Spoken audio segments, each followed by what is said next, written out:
members of the council, thank you. I'm going to give a quick high-level overview and update on safety initiatives in the city that we've been working on, just to put context to the Washington Street effort. A lot of this started back in September of 2022 when the City Council passed a resolve supporting a grant to a new program that was part of the bipartisan infrastructure law called Safe Streets and Roads for All, a grant we were successful in securing along with AvCog in the city of Lewiston. Part of that was to endorse something that's called Vision Zero, which is a campaign to eliminate serious injuries and fatalities on our street network.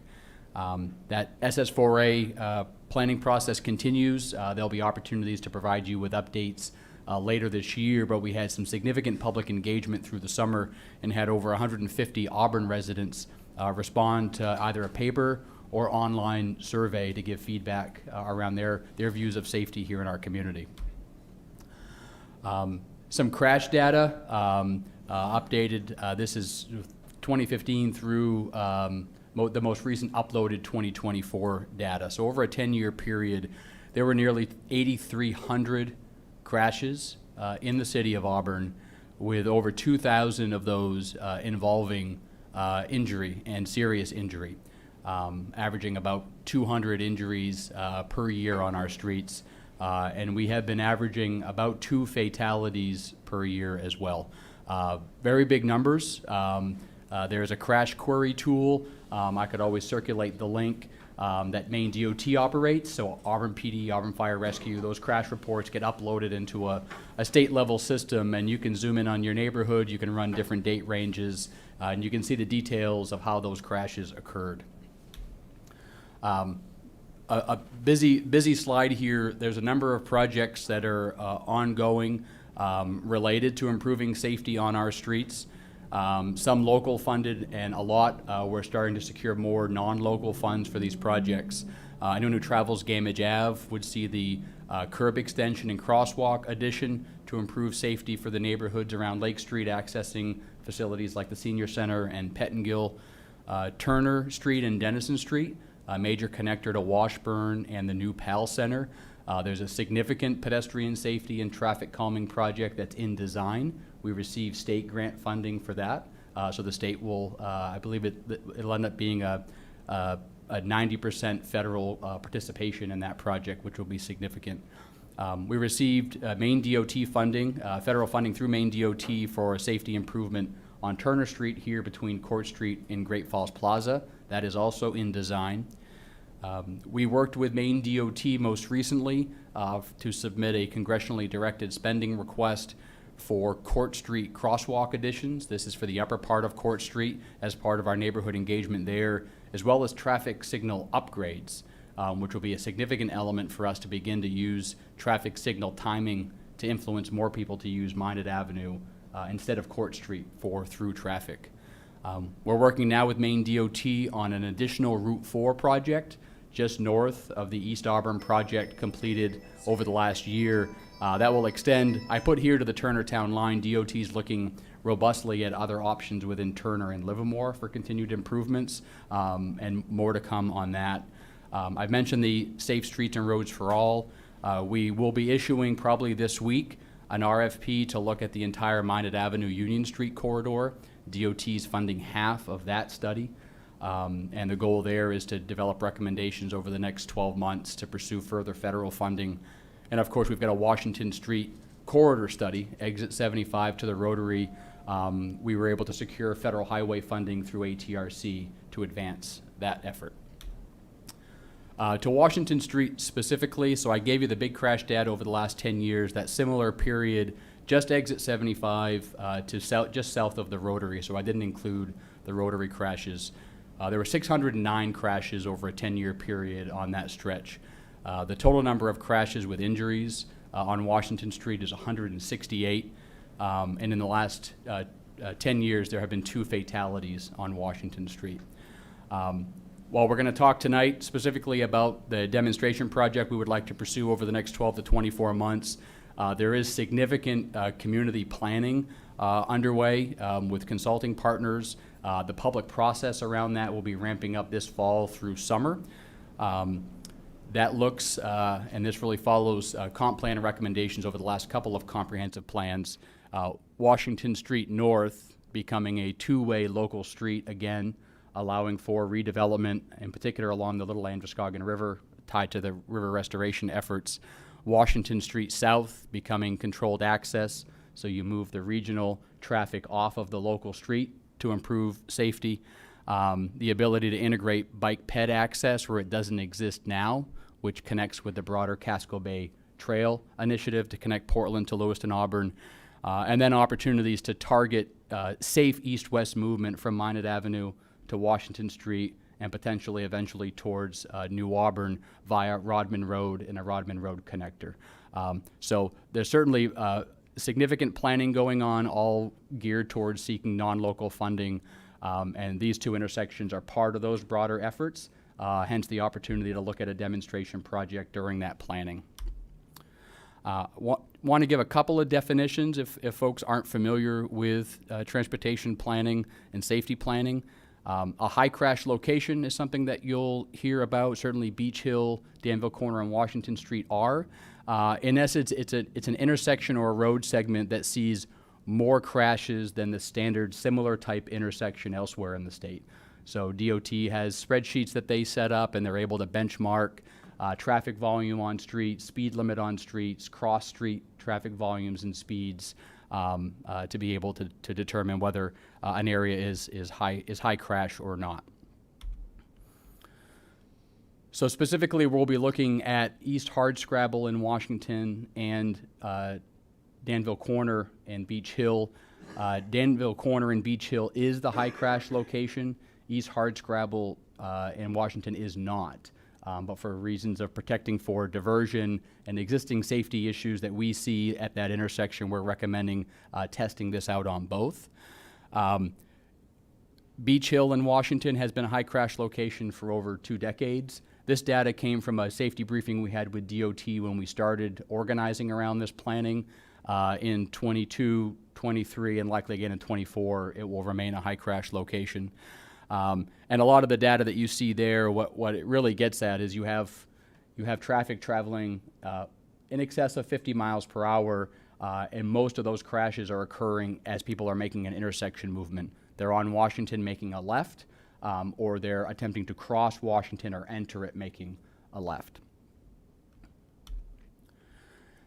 Specifically at this intersection with Danville Corner and Beach Hill, you can see there, and what we're trying to get at with the demonstration project is to look at if 71% of the crashes are occurring with an intersection movement, what would happen if we eliminated the ability to make that intersection movement?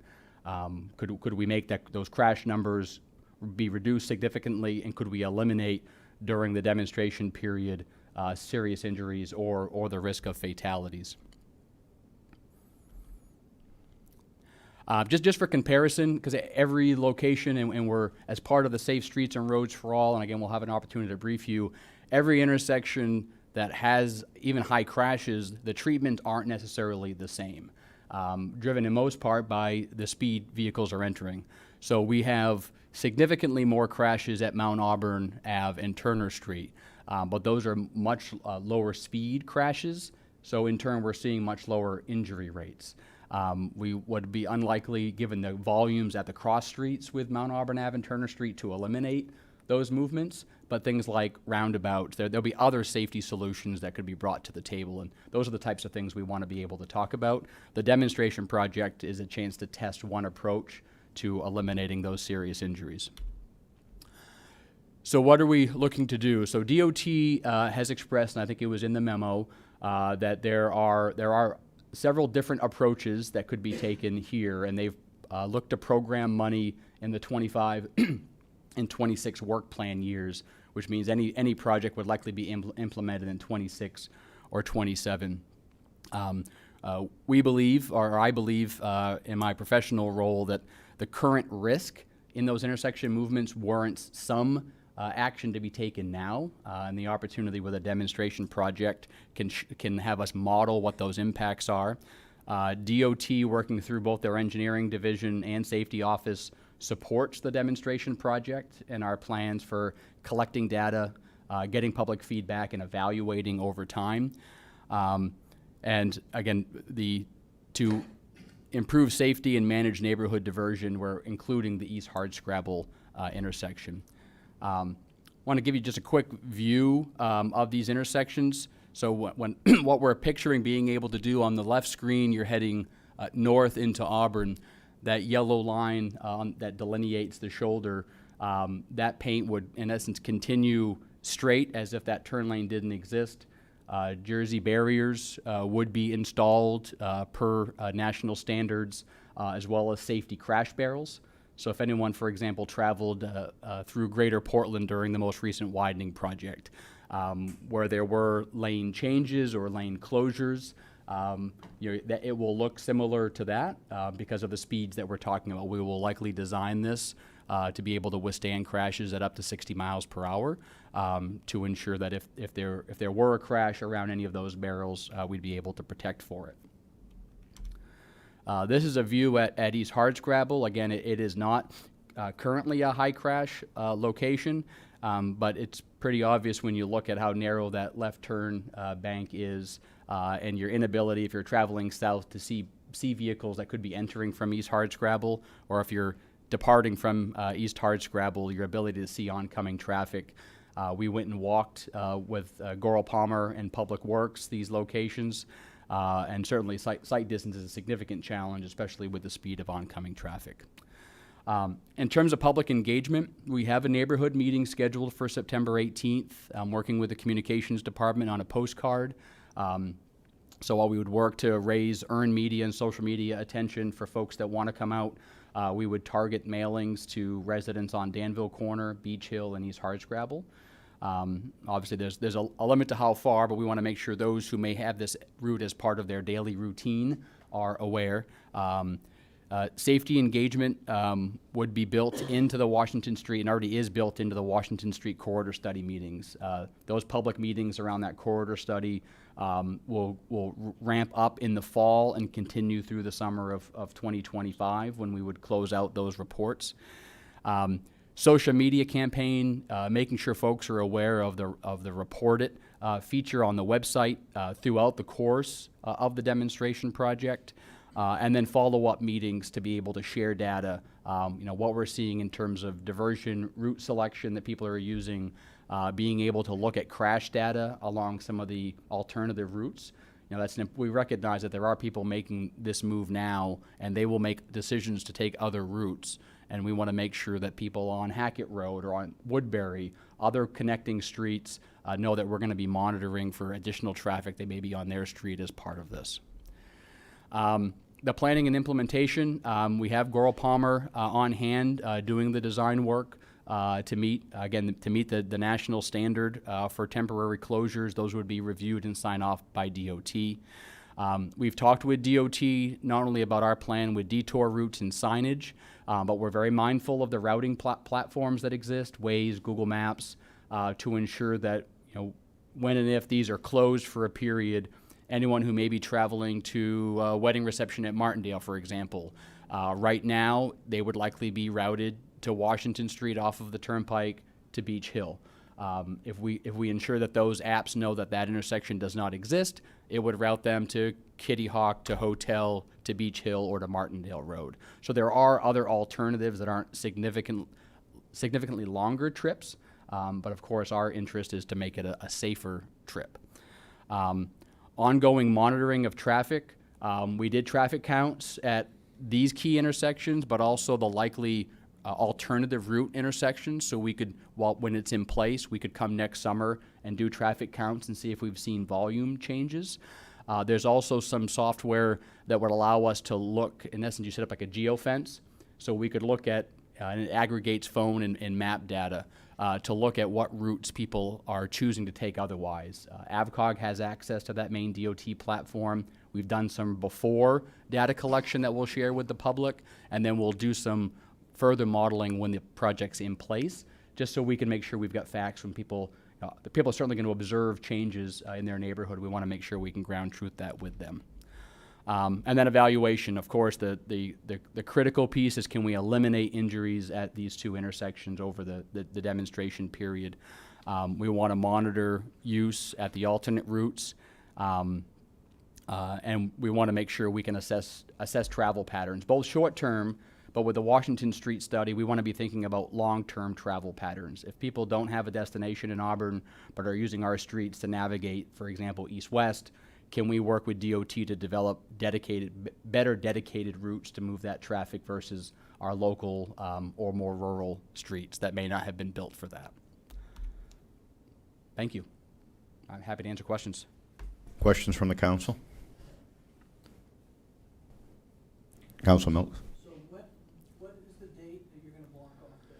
You're gonna block off the access to Danville Corner and? The target would be late October through early November. We've estimated that it would likely be 3 to 4 days of night work to complete the closures safely. It's not something that we would look to have a contractor do during the day. It blocks off half the city by doing that. You can't get across you can't get over to Danville Corner Road. Depending on where your origin is, so if you're at the airport, and perhaps you would take Martindale Road or Beach Hill Road down to Washington to get to Danville Corner, your option would be to continue south on Hotel, take a left on Kitty Hawk, take a left onto Washington, use Danville Corner, or use Hackett. Other alternatives, if you're coming from the east side, if you're coming from New Auburn, I know when I used to work in Portland and lived on 3rd Street, the shortest route was just to head down South Maine to Old Danville, to Danville Corner, to Washington, but there was an alternative to take a right on Hackett, reach Washington, and turn around at Chassis. So the dynamic in terms of detour length, you could put a pin at Danville Corner in Washington, but most folks are coming from further west or east of those locations and likely have alternatives along the way. I think if you're talking about anybody that's Minot Ave or that whole area over there, your only choice is to go through the city or to go around on Hotel. If you're, Minot Ave. yeah, if you want to go to the east side, because that whole area, if you want to go south, you can still make the right-hand turn. Well, you get on, let's say you're at Fairview.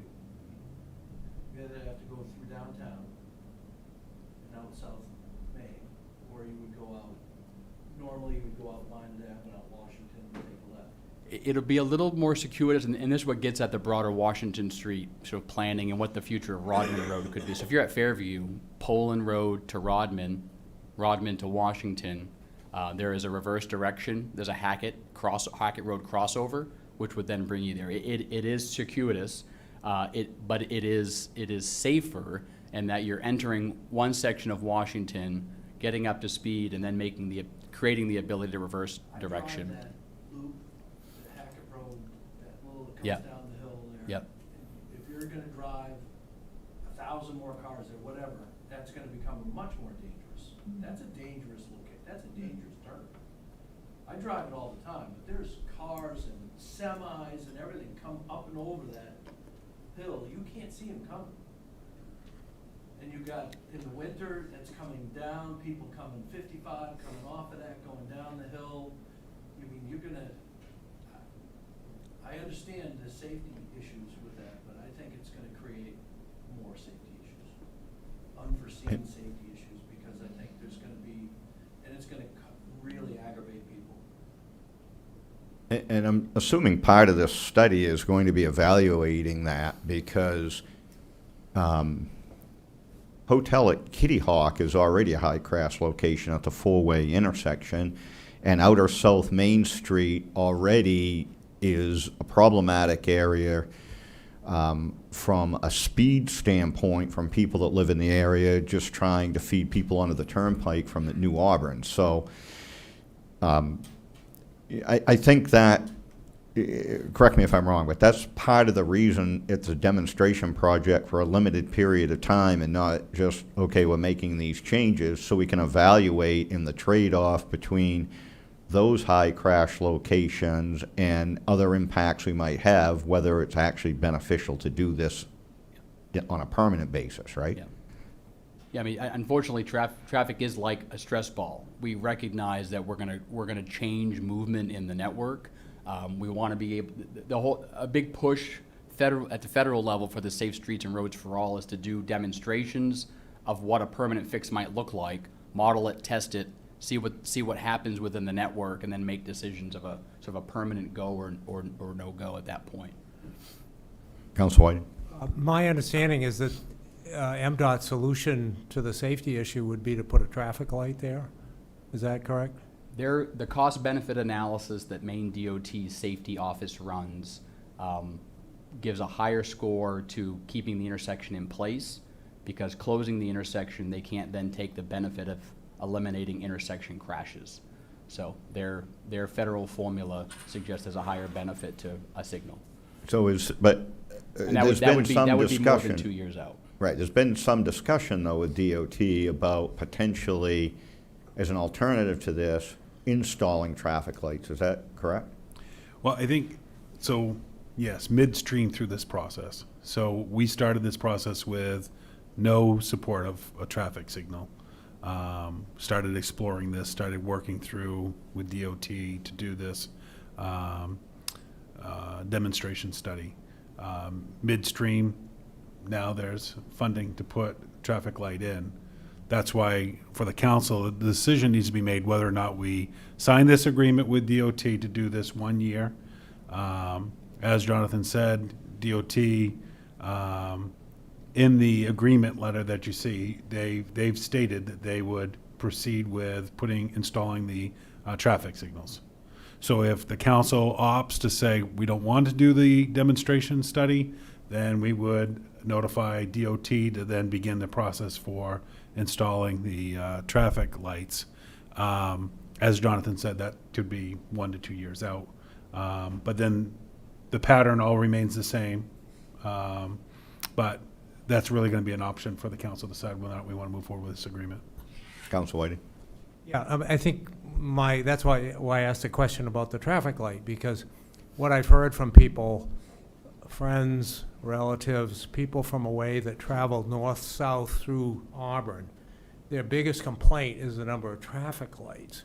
And so even though a traffic light would work for safety, it would be yet another reason to go on other roads like Hotel Road and West Auburn Road and North Auburn Road, which you see handling vehicles that can't handle, 18-wheelers. And when you're on a bike, it's quite intimidating, which I've experienced a few times. So you have to be careful about what you do. And I kind of like the idea of the light from Steve's point of view, but then from the other point of view, I think long-term having a light there would just push more traffic onto roads that aren't built for it. Although Hotel Road, we're improving at least the south end of it, with all this major work going on.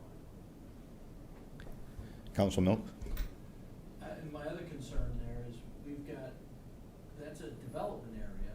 We've got industrial development area near Kitty Hawk. We've got trucks and semis. I avoid that area like the plague, because you've got dump trucks and semis and all kinds of heavy vehicles there all the time, and it takes forever to get through those lights. It's a major pain, and we're going to be driving even more traffic over there. And I think, Steve, you're not using your mic.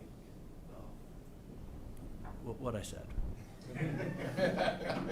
I think I'm not in favor of using the citizens as a guinea pigs, and I understand.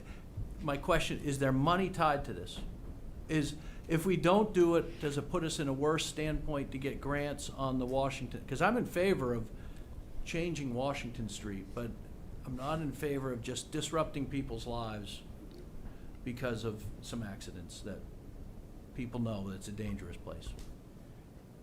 If the goal is is long-term mobility and development in South Auburn and on Washington Street North. Adding a signal adds cost to the city, and we're currently not maintaining the signals that we have, but it'll also add travel delays to that corridor. And most importantly, from a life-saving standpoint, a traffic signal will not eliminate the intersection crashes that are leading to the most injuries.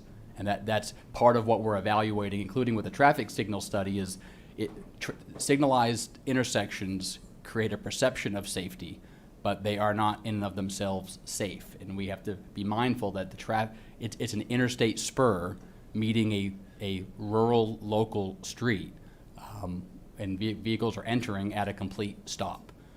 And you'll still see that, with red light running or otherwise at those intersections. So the goal is to eliminate those injuries completely. Councilor Platt? Thank you, Mr. Mayor. I had, so in looking at this as a science experiment, which, I mean, you said using the citizens as guinea pigs, but to some extent that is what we're doing. We have to test this out to see if it works. My question is about statistical outcomes. In this process, are we able to predict what we want to see that coefficient reduced to, whatever, over 1 compared to high crash volume at the state average, whatever that was? Do we have a target for what that reduction would look like?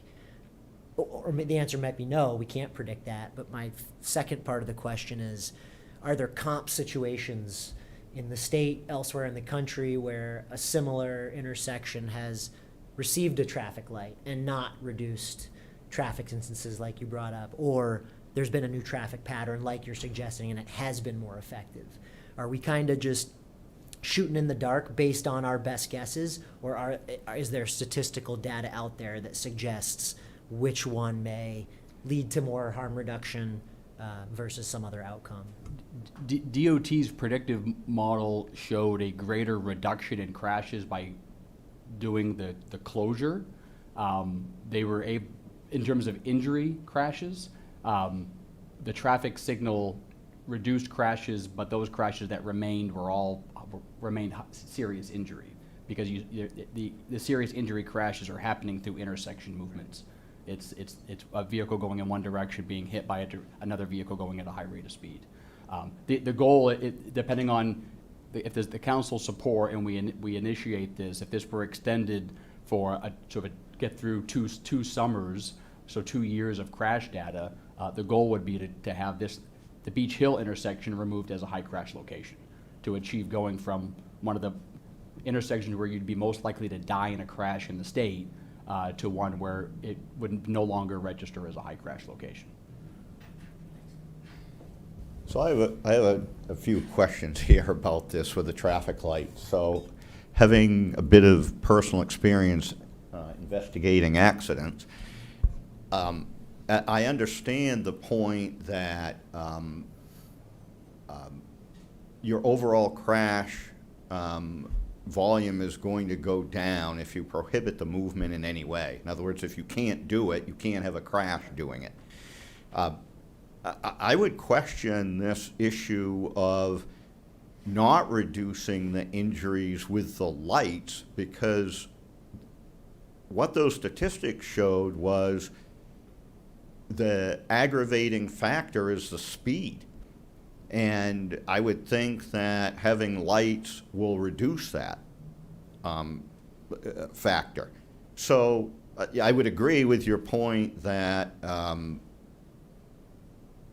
you're not going to get the total reduction in crashes by the lights that you would get from the demonstration project, but I'm not sure that you wouldn't get reductions with the traffic lights and that you wouldn't get reductions in the seriousness of the crashes.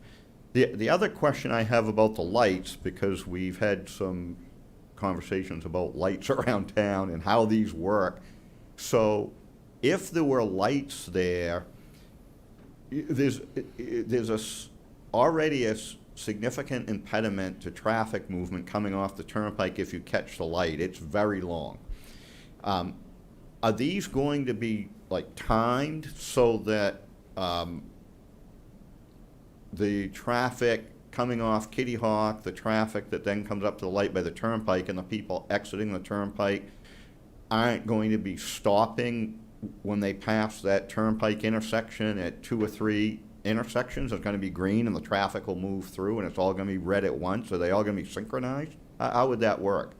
It all comes at a cost. So I'll give an example. So Court Street, we've got a number of intersections here. Those were programmed, they had controllers, they have a software platform that's in place to allow for people to be able to make some contiguous greens on their way through. But if you aren't upgrading your software regularly, you're not upgrading your hardware on a cycle, and you don't have someone daily monitoring them, or staff trained to then respond to make a repair, you quickly lose that. I mean, the traffic signal study that we're doing right now through AVCOG, when that consultant started, I think 80% of the signals were offline or not operating to program because of the inability to stay on top of the capital and the staffing needs for the traffic signal system. So, that's one of the things we're working on. There'll be a discussion as we approach FY26. We're trying to mock up what would a business model look like if we were to fully and properly maintain our signal system. Here's a cost.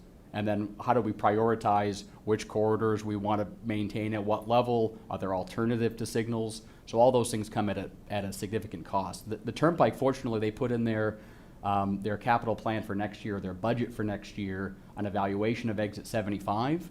That is something we want to evaluate, is how to get more efficient movement through there for traffic that's not destined to be there. Traffic that's trying to get to the mountain region or the lakes. They don't want to be in Auburn, they're just trying to get through. So I think the goal would be to maintain mobility, but whose mobility? Is it the turnpike exiting light that would then you try to target to get the green? Or is it the traffic that's coming north on 202? And some of the modeling that we're doing during the Washington Street study is getting at what's the origin and destination of that traffic on Washington Street. A lot of interconnected parts. Councilor Mills? Yeah, so are we under orders from the DOT that we have to do something in that intersection? Like, I'm not in favor of a light or the barriers, because I think we're just, one, I don't think I'm not in favor of using our taxpayers as guinea pigs and just having a arbitrary dropping a major pain into people's lives for, to me, people that, so I'm not in favor of that. And want to look at, if we don't do this, does it affect our funding for the Washington Street project? In other words, are we going to get a strike against us for other grants because we don't do this one?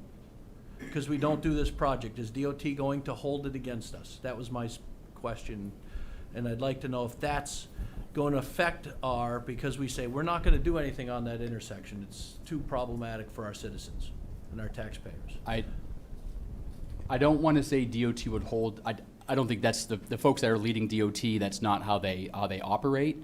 I will say that the types of infrastructure investments we're trying to organize to recruit to Auburn, that are both state and federal, the ability to take local action to go at eliminating serious injuries and fatalities is a test when you're trying to compete for funding. So there's not a bucket of money that DOT or Federal Highways holding saying, do this and then this money falls, but they're looking for patterns of activity.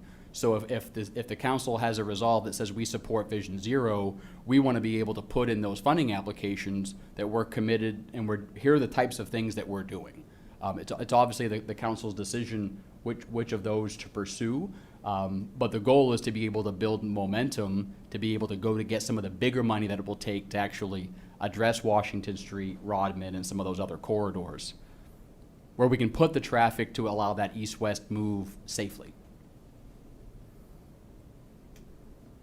Councilor Cowan? I think I recall reading that there was a reference to some previous conversations with general public, particularly in those areas, and that there was actually more people in favor of trying to address that issue than not. Yeah, am I correct in that? Or The last time there were public meetings on this was in 2015. There had been a series of serious crashes involving injury, and there was public momentum to close those, both for the neighborhood's interest in safety for their kids traveling through, but also for diversion of regional traffic that's using these local rural streets. So that was quite a while ago, but I guess what I'm wondering is, to me, I would like to hear whether the people in that area feel like they'd be guinea pigs or whether they feel that it would be beneficial. And then those broader, around, I don't know what that would do to the timetable for this demonstration project. Well, we could tee this up for the next meeting. So by ordinance, we only have the authority to change a traffic pattern for 90 days. And then the council has to make the determination whether or not you want to keep that change in that traffic pattern. So that's why we're having this conversation, because this is certainly changing the traffic pattern. I think to Councilor Milk's question regarding what if we did nothing, right? I think DOT, and I'll look to Jonathan, he's had the meetings, but I think DOT would proceed with traffic light change. They haven't taken that out of their work plan. They were creating, the work plan is set up, there's time to do this and then do a traffic light if that's where we end up. Because DOT, engineering and safety office is looking at the crash data and saying this is, their priority is not necessarily the people that live in the area, and if it's an inconvenience, their priority is traffic safety, and potentially DOT, based on the crash data, could go right ahead and just install the lights on their own, correct? Correct. Yeah. So we could tee this up for the next council meeting and put it as an action for you to take, which would then allow for the public to come and speak regarding their input on what direction you should take as a council. So we could move in that direction. Council Whiting? I can recall Councilor Moran from Ward 4 talking about using that intersection and being scared to death of going across there and seeing a number of scary incidents that were near misses but not accidents. And I'm not sure how he'd feel about it, but I do remember distinctly that conversation that he had. I think it was in one of these work sessions. Council Gary? Thank you, Mr. Mayor. What I hear most from some of my constituents is how traffic merges in to come into town right over this side of Roy's Hamburger, because if you're not moving quick enough, or if you're too slow, you run the risk of getting either sideswiped or back-ended. And Mr. Labonte, that's part of one of the other studies that you pointed out, right? That's going to take into account that rotary area? It is, yep. So is the sense of the council to set this up for the next meeting? I'm assuming, Mr. Manager, we don't have to take an action on the lights. We need to take an action on the demonstration project, so it'd be on the agenda. There'd be a public hearing, and then the council could make a decision as to whichever of the three options they prefer, which would be to do nothing and see what DOT does on their own, undertake the demonstration project, or agree with DOT that we would forego the demonstration project and agree with the installation of the traffic lights. Yeah, absolutely. I think we would just tee this up on if you want to move forward with the demonstration project, and that would then move all those other items forward based on the DOT's timeline. So is that acceptable to the council? It Council is. Cowan? Just a couple more questions. You mentioned the 90 days. So perhaps if we did want to think about a demonstration project, we have the ability to turn it off at any time if we. If we started this project, we would keep that for a year. We would not change it. You're making an investment. Go back to Councilor Milk's question. So you are making an investment doing the demonstration project. This isn't anything that DOT is paying for. So this is through the funding that you allocated related to traffic safety. Traffic safety. So that's where that funding's coming from to do this study or demonstration. And the 90-day period wouldn't be sufficient to collect the evidence that you need to determine what impact's being made, is that correct? Yeah, not at the cost. I mean, there was some initial floating of using those flexible bollards. Anything we're gonna do there is going to be to ensure no one crosses through there and creates risk of a serious crash, so. Yep. I guess my Councilman. last comment on this would be, so we're given yes or no on one issue, on one space, and we don't know how much money, I don't know if it said, maybe it did, how much money we're allocating to this one intersection. I would rather see, we have this pot of money, and these are a number of these areas that we have in the city that are problems, and you decide which one is the priority to you, as opposed to giving a yes or no. It's, we've decided it's this location, and that's what we're going to do. I guess that's my last, it's a yes/no, and I don't like yes/no. That's, Correct me if I'm wrong, but to some extent, the prior councils have already, I'm assuming, had this conversation, because the council had staff pursue this demonstration project with DOT. So at some point, the council must have said, hey, this high crash location is a priority, and let's see what we can do with this. Is that correct? Yeah, it's been workshopped. The last council had agreement, and the Councilor Moran comment by Councilor Whiting, the previous council had workshopped this, was supportive, and it spent time negotiating with DOT what they would expect of a demonstration project. DOT also wanted to see whether we would engage Lewiston, ATRC, and the Turnpike around the broader Washington Street corridor if we were committed to the future of that as a mobility corridor. So I certainly, I think what you'll like with the Safe Streets and Roads for All action plan is we're going to identify, here are the locations of high injury or high risk of injury, and here are some approaches, and to be able to have the council wrestle with how we prioritize. This is the intersection where you would be most likely to die in a crash in Auburn right now. So as part of the Washington Street study, this became an opportunity to test this as part of the broader study. Anything further from the council? Great, thank you very much, Mr. LeBon. The next item is a discussion of hunting complaints and archery firearm restriction zones. Mr. Manager. Thank you, Mayor, Council. Let me just tee up the information.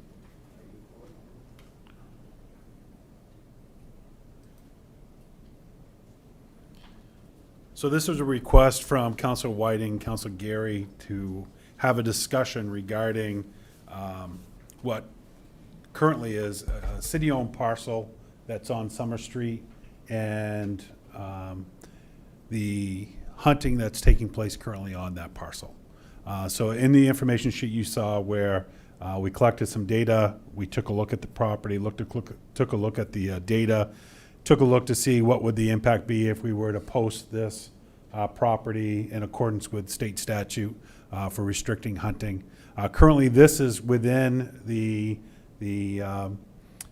prohibited discharge of a firearm in the city of Auburn. So this is bow hunting only. This is the expanded area of bow hunting that is allowable within the state statute. I think I did provide that map for you from the state, so you can see everything in that within that highlighted yellow. This is one of the districts that they look at for the zoning for the expanded archery. You'll see that property certainly sits within that area. I wanted to just provide you a little background. We've had an ordinance within the city regarding prohibiting discharge of a firearm, and that language has been in there for quite a few years. We made quite a few years, going back to like 1987. So we did make some changes to that ordinance. I think the last time that we made any changes was in 2007, and it was related to discharge of a firearm off from Whitman Spring Road, and it was related to there was a strip there where if you're on this side, it was archery, but if you're just across that road, then it was than it was a firearm, and so you could discharge a firearm. So we made that change and expanded the prohibited zone. And so there was a committee that was formed in 2006 to take a look at this. Pretty much almost everyone on that committee were part of the original committee that had set the firearm discharge area, and that committee met again, and we had a few new additions to that. I was on that committee that made the most recent change, and then one of the proposals that came from that committee was actually changing the ordinance so that it was 2 zones. We had looked at kind of mapping out the community in a way that would restrict firearms and expand some space for firearms. I believe it was up in South Auburn area. The ordinance never moved forward. That was not proposed, and there was in the proposal was also to create a standing firearm discharge committee, so that when complaints came in, it went to the committee and they could take a look at that. So that did not move forward. We still have all that language that we could take a look at again. Specifically pertaining to Summer Street, the question that that's going to be really needed to be determined is, we have other parcels in the city of Auburn, and what steps do we want to take to restrict hunting on our city-owned parcels?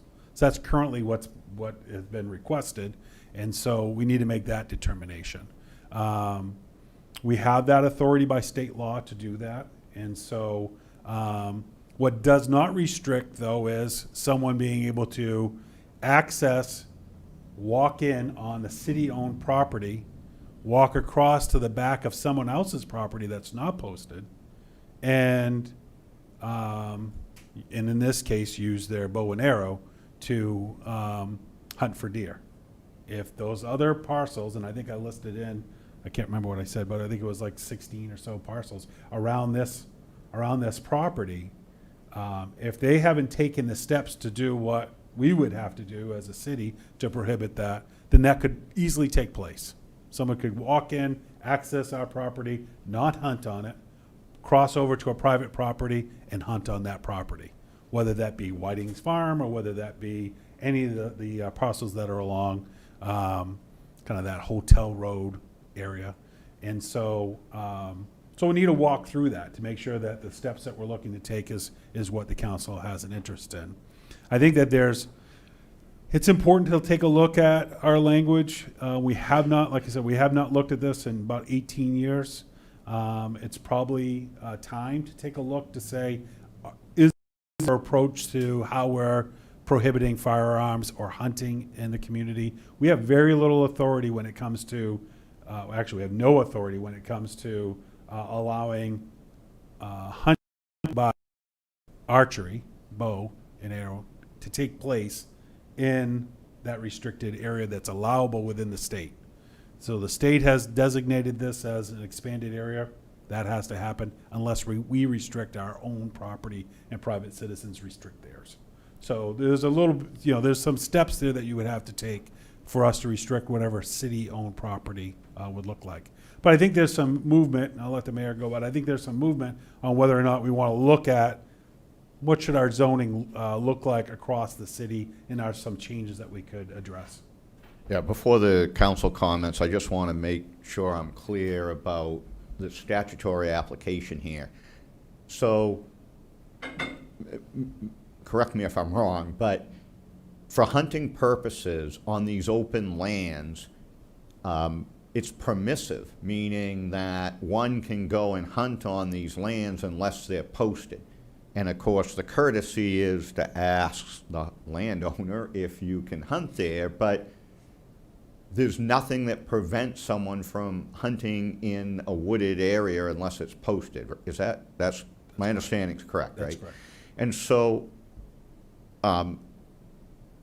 so what is, and perhaps Councilor Whiting has more information on this, what are the actual concerns in this area? Is it that people are firearms hunting in this when they're not supposed to? Are they concerned with the archery? And I guess the other legal point is, even if you can hunt on these lands because they're not posted, you can't put up a tree stand without the permission of the landowner and having the appropriate tagging on it, correct? That's correct. Okay, so, Yep. Council Whiting? I think that's the objection that the neighbors have, is that there apparently have been hunting cameras placed on city-owned property without permission, and then maybe tree stands also without city permission. And, you know, I mean, this is probably a citywide issue for other city-owned parcels that we should look at, is just, you know, how do we manage that? Because I would take the position that if it's public land and there's no reason otherwise to, you know, prevent hunting, you just let it go if there aren't problems. But if there are problems, then you consider posting. So, it sounds like there are more problems here, and there's more residences in closer proximity. So I think maybe it's an exception, not something that we'd have to do all over in other city-owned parcels. I don't know that, but I sort of tend to think that. So I guess a couple follow-up questions on that. Clearly, my experience in the past is, and the manager can respond to this, I guess, is that if there are tree stands that don't have the appropriate tagging for permission, the warden service will respond to those. I mean, in my experience before, I've seen them load them in the back of their truck and haul them away because they didn't have the tag on them. So I'm assuming that if citizens see on city land tree stands without the appropriate tagging, and if they have the tagging, they can check with City Hall, I'm assuming, to see if permission has been granted. I guess we're probably not giving any permission. We're to not put giving the- any permission. We removed a tree stand from this property not that long ago. So we do not authorize tree stands on city's property. And then, I guess, there's no ordinance prohibiting it. Do people see a problem with people placing game cameras on city property? Or cameras of any type? Yeah, I mean, we wouldn't know. It would be if somebody had called and let us know. You know, and I think you're right. There's nothing that necessarily would prohibit it, but it's our property. If we wanted to remove it, we could remove it. I think to the question regarding firearm discharge, so Whiting Farms, up until recently, received a special permit through the state for firearm hunting on their farmland, and that was allowable. I would have to check to see if there's been any permit that has been received since the closing, and limited use, really. We walked that recently. There's a small garden up there, but that's about it. But I'd have to see if there's been any permit that's been provided from the state to allow that to continue to happen these last couple of years. Yeah, because it seems, I see a significant risk difference between hunting with a firearm and archery hunting. It seems the archery hunting to me, and Council Whiting's talked to the folks in the neighborhood, it's more an issue of people being on the property than a risk of injury. Is that right?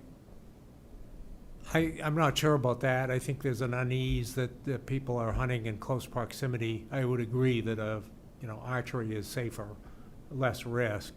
I mean, I had a neighbor near where I live who had somebody shoot a deer right in their yard because they have a house deep in the woods, and but that was with a rifle. I mean, it's a little scarier, but I'm not sure. I understand the fairly large numbers of people too, is my understanding, and that in itself is risky. My brother's a hunter, and he stopped hunting near the gray animal farm because there were lots of hunters there, and there was bullets going every which way. So I think that, this photo from the Maine game warden, I think this really does show a really good example of when is permission required. You can be within 100 yards of a building. If you're on a different property line, then it's not required, as long as you can see there, it's not being aimed at the building, but it is allowable. And so there are some, I'm sure there's uneasiness when seeing somebody in your backyard. Like, why are you in my backyard? I haven't given you permission to be here, but state law does allow for that to an extent. And so a lot of it has to do with whether or not they're within that 100 yards of their building, so. Council Mills? Mr. Manager, I just want to understand that map. Could you have that back up?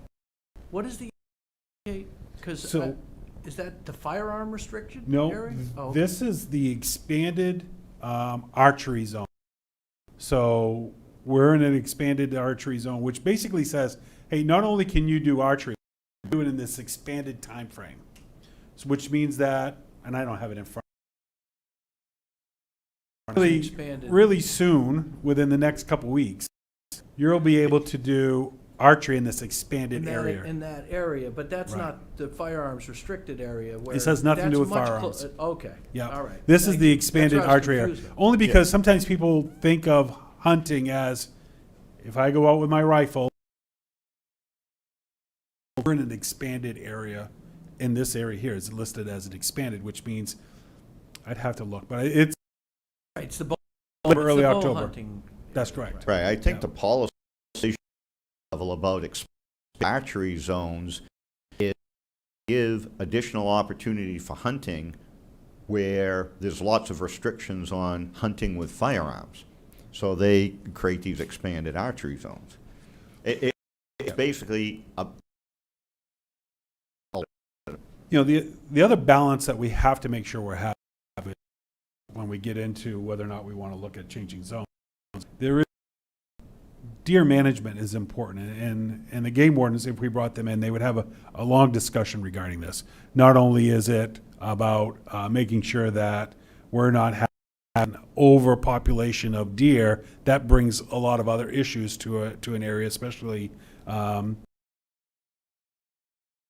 so not just with, say, motor vehicle crashes, it also has to do with public health, and it has to do with other emerging issues, even people's property damage, and so there's a whole list that they would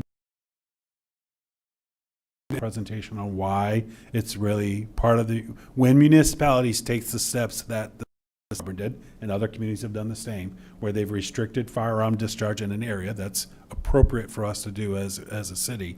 But then, what are those other elements that you have to make sure you're working into that regarding the bow hunting to ensure? We don't want to have a herd. They might. I've heard. Yes. I think I heard Mr. Biden correctly. I think the idea is to go to exactly what they pointed to and not try to do a citywide. I don't think there's any reason for it. We haven't had it, if any complaints, there hasn't been very many over the years. So if we can handle this simple one and get it out of the way, I think that's what we should do. Council. Go ahead, Councilor Whiting. Thank you. I'd like to echo what the city manager said. I mean, just looking in the paper, the NED permits, it filled page after page of these print. I mean, an overpopulation of deer. And just today, I had a discussion with somebody who had plants eaten in their backyard on Dexter Avenue, a densely residential neighborhood, Tim's neighborhood, and so I mean, I think there's sort of clinical advice with this area as opposed to a broader approach, because we haven't heard other councilors. Council Count? I agree with Councilors Whiting and Walker that, you know, I would prefer to be, I think perhaps it seems like there's an opportunity to work with the residents around that area to educate and perhaps help with them if properties in order to kind of encourage hunters to be a little bit more respectful and responsible, getting permission or not. So, Council Weisner? Thank you. With this topic, I think it, I mean, I'm a hunter myself. And really, I think the ideal maybe coming in, they are a valuable resource. Information. It's, to me, some of the complaints, it's been, have not gotten permission, so in those situations, informing the public about the Maine Warden Service, if they run into an issue of involving them, they have a great landowner relation vision that talks with people. I think they see something like that, Maine Warden Service. I always hate to shut down an area that hunters are using food security for their families. They don't have the money to their own. With the issue that will deal with overpopulation of deer in the area that will lead to more car crashes, that will lead to property destruction, safety courses after time. So I'm reluctant to just shut down an area, but more to work with the public and trying to let them know of the Warden Services resources on how we can make that. And if they don't want the hunters there, then post the land. So. Part of the discussion, I'm assuming council are going to potentially propose some action that the city would put before the. Yeah, I'll confirm. And they can't speak, so it's a little difficult because we have people from the. I'll confer with neighbors and come back to. On the piece that the manager talked about in the firearms zone, I would be interested in having a further conversation with the council South Auburn. And about the firearms restricted zone is that, as a general statement,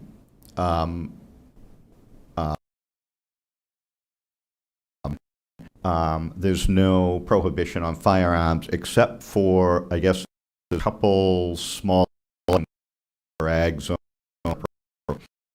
I've had a number of complaints, talked to several people down Pownell Road and down that way, where it's rural residential, and literally you're driving down the street and one lot is firearms restricted and the next lot is not firearms restricted in the exact same residential zones. We've had a committee, we've set a zoning changes, the firearm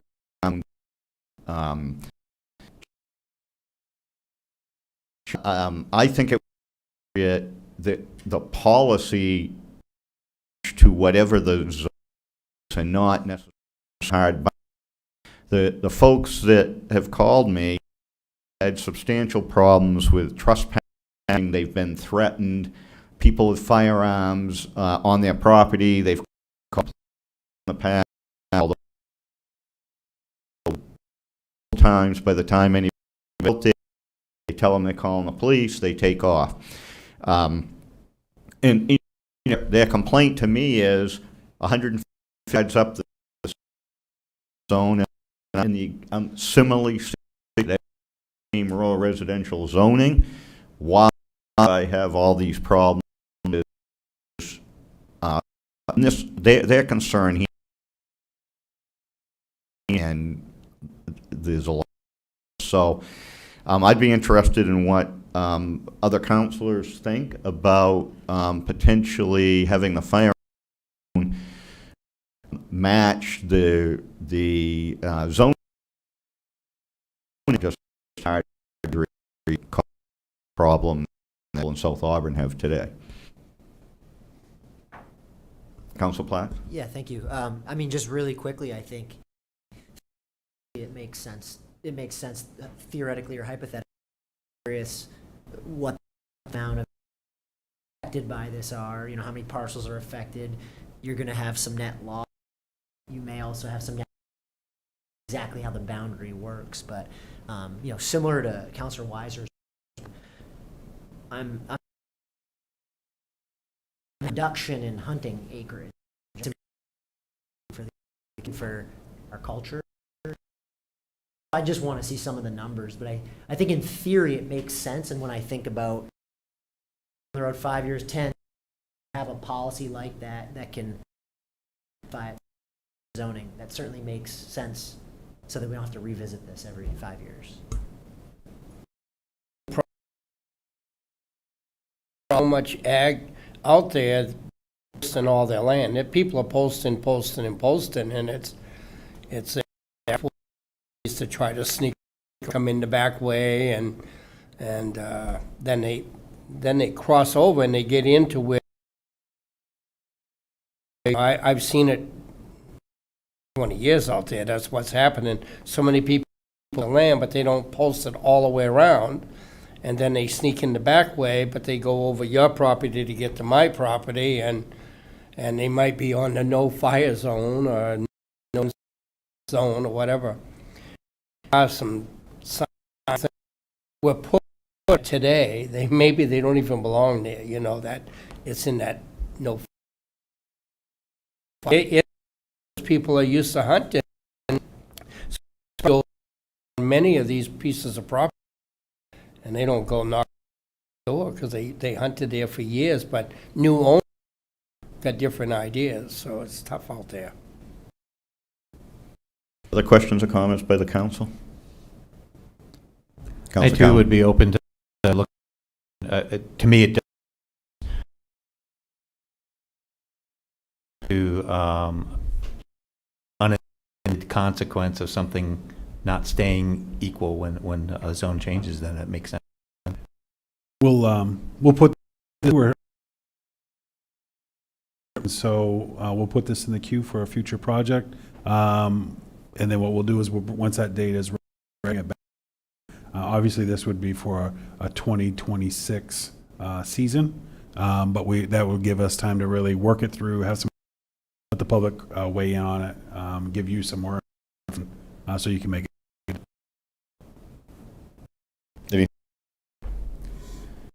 Thank you.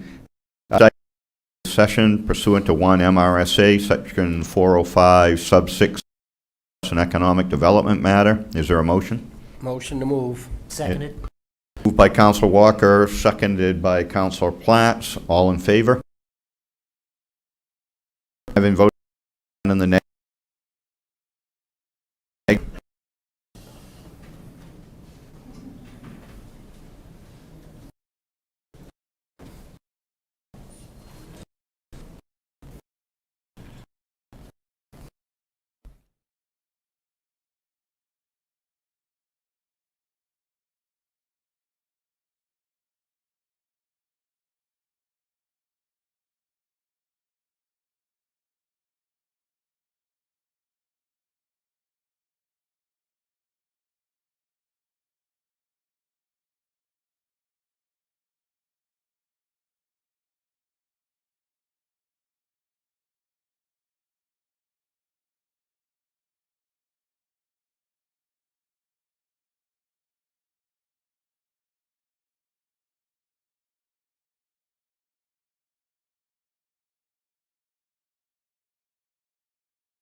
Thursday?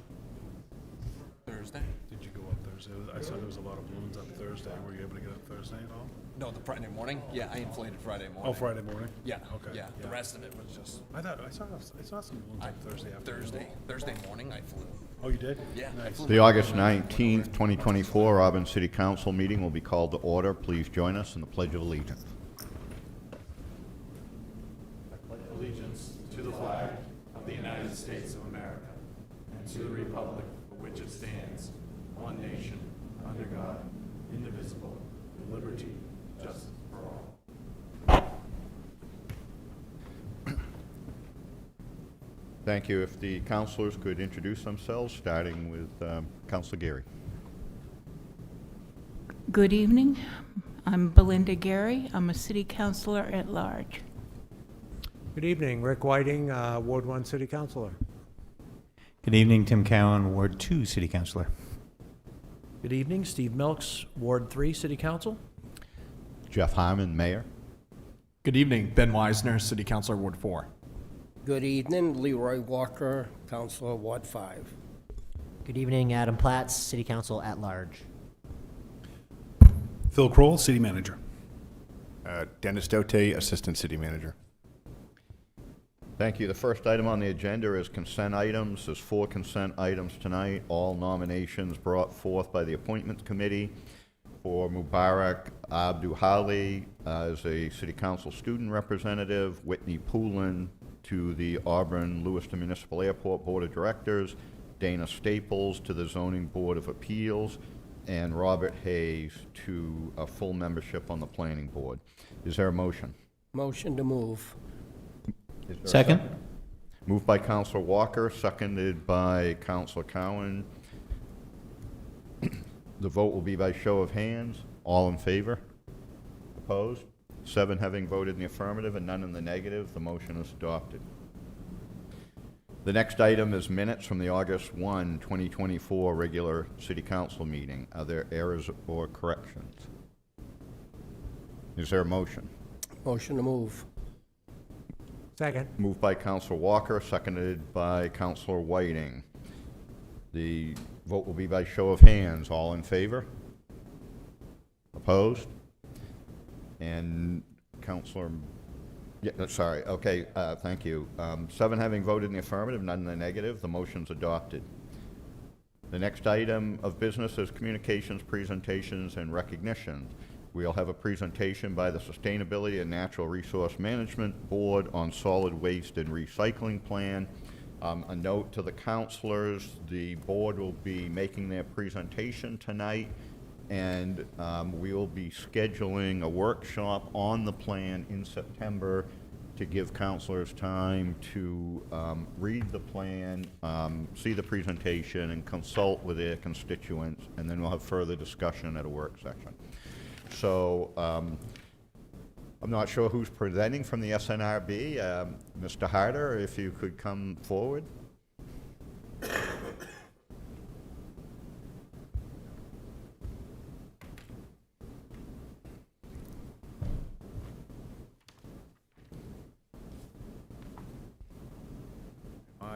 In charge of the slides for, can I change? You should be able to just hit enter and it should Okay. move them. I think they've set it up for you. Thank you. My name's Ralph Harder. I'm a member of the Sustainability and Natural Resources Board and the Sustainability Working Group. And those are the 2 committees that came together to form the Auburn Solid Waste Task Force and authored this report. The other members of the committee, I think except one, are all behind me. I won't introduce them personally, but it's been a great team and a team effort in making this report. They've promised to stand up and wave their arms wildly if I'm going off script or making misstatements of fact. I'd just like to give a little bit of context and then go through briefly the recommendations. You have the report, and we're anxious to hear your comments and any questions about it tonight or later. We responded to the council order in January to prepare a solid waste plan. There were really two parts to the council order. The first part was prepare a solid waste and recycling plan. And full disclosure, that's not what we ended up doing. We thought a lot about that and decided that a plan, a formal plan, a long-range solid waste plan would require this to be part of a larger planning process, which we certainly hope that the city will undertake eventually at some point, but that we weren't equipped with the expertise or the resources to do that. So what we did instead was wrote a report that I think that surveys the existing system of solid waste collection and disposal, talks about the entities that make up that, which you're all familiar with: Maine Waste to Energy, the Casella Material Recovery Facility in Lewiston, Auburn Public Works, which manages the system, and then we have a third contractor for composting and food scraps. Then we looked at not the whole universe of solid waste in Auburn, but narrowed that down into the stuff that ends up on the curb. So household domestic trash is what we end up calling that, and then subdivided out of that, or extracted from that, are recycling and food scraps. So our recommendations really are targeted to domestic trash, recycling, and food scraps. The second part of the order was that the report should inform the upcoming RFP process. And that is really something that's going to focus on costs, hopefully the environmental costs of solid waste collection and disposal, but also, and probably principally, the dollar costs of that, which are rising, as you all know. And the things that contribute to that, we looked into. We interviewed other municipal officials, members of Auburn Public Waste. We interviewed some public officials, some elected officials. We talked to state officials that were involved in solid waste, and we interviewed other municipalities of similar size. And these issues, which again you're all familiar with, are rising costs that are due to the volatile recycling market, to the consolidation of the contractors in that market so that there's less competition, decreased landfill and incinerator capacity, and increased trash generation. So the amount of trash that we generate per capita in Maine is rising yearly, and the efforts to reduce and extract, to keep that trash out of landfills has maintained flat. So those are the things that are contributing to the rising costs. So with that, our report is really 5 general recommendations, which I'll just go through briefly. And each of those, and that set of general recommendations then will apply to each of the 3 waste streams that I talked about. So in the general recommendations, in all this gloom about the solid waste environment, it was sort of refreshing to discover, not discover, but to learn more about the Extended Producer Responsibility Law, which was passed in Maine in 2021 and is in the process of being implemented. So it's expected that the rulemaking for this law will be done this year, and that the implementation will begin in 2025 and throughout 2026, and that at the end of this, there'll be revenue available to municipalities who participate in the program, and the requirements for participation are pretty slim. You have to have a recycling program, and you have to agree to audits by the state of both your recycling program and your trash disposal program, which for us would be Maine Waste Energy. And the purpose of this law, and for those who are not familiar, these are laws that are fairly unique in the United States. Maine's one of 5 states that has implemented this type of legislation. But throughout the world, in Europe and in Canada, they've existed for a long time. And what it is a fee that's assessed to producers of packaging, and that comes into, in this case, into Maine. And those fees are put in a fund and paid out to municipalities to support their recycling and their solid waste programs. So there's an incentive for the producers of packaging to make more recyclable packaging and to make less packaging, to minimize the packaging. And there's an incentive for the municipalities to increase their recycling and reduce the amount of trash that they end up sending to landfills and incinerators. I won't say any more about the details of that, but as I said, most of the details are worked out. The rulemaking is still going on, and at the end of that, the state will hire a manager of the program that will do the audits, collect the funds, and pay out revenue. So there will be some revenue for recycling, which is, I think, to be welcome. How much revenue remains to be seen. The rest of the recommendations under general recommendations have to do with what we need to do to be successful in that program.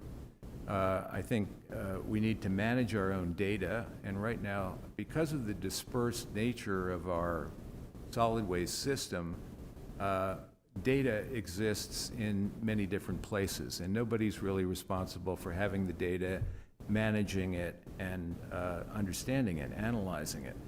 So I think that would be an advantage. We think that would be an advantage and would help the program, the EPR program. But even if we don't participate in the EPR program, and it is voluntary, whether Auburn participates or not, that having data is going to be an advantage. We also recommend and think it would be an advantage to have a single person, because again of the dispersed nature of these entities, to be responsible for managing the programs, to making sure, to setting goals, and to manage the performance of the programs.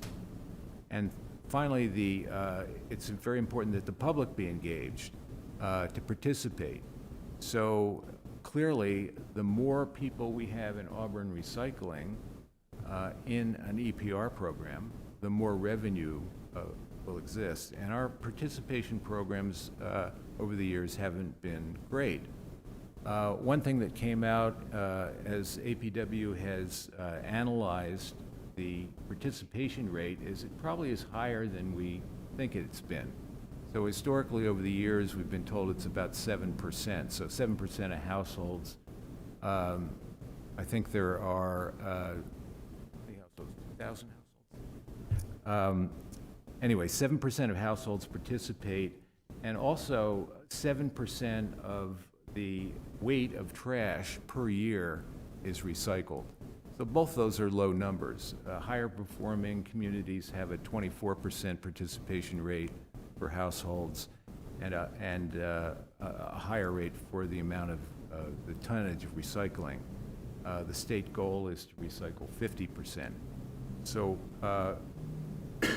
by engaging the Auburn public in this program and encouraging increased participation, creating incentives for participation, the revenue for this will increase.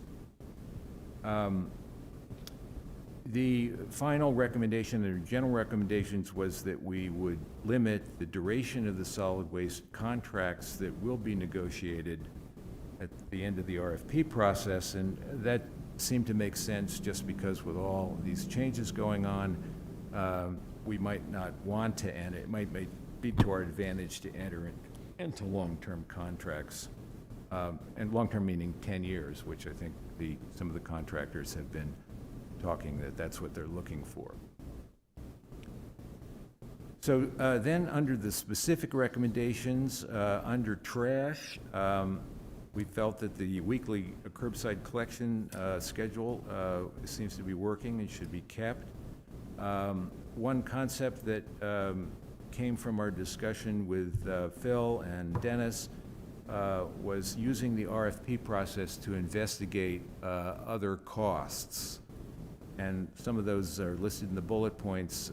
Under that, for example, do we want to keep a contracted collection service? Oh, I'm sorry. Thank you. Enter. There we go, sorry. The RFP process could be used to suss out what are the costs of a city-operated curbside collection versus contracted. What would be the cost or the benefit of creating some incentives for reducing the amount of trash that people can put on the curbside every week?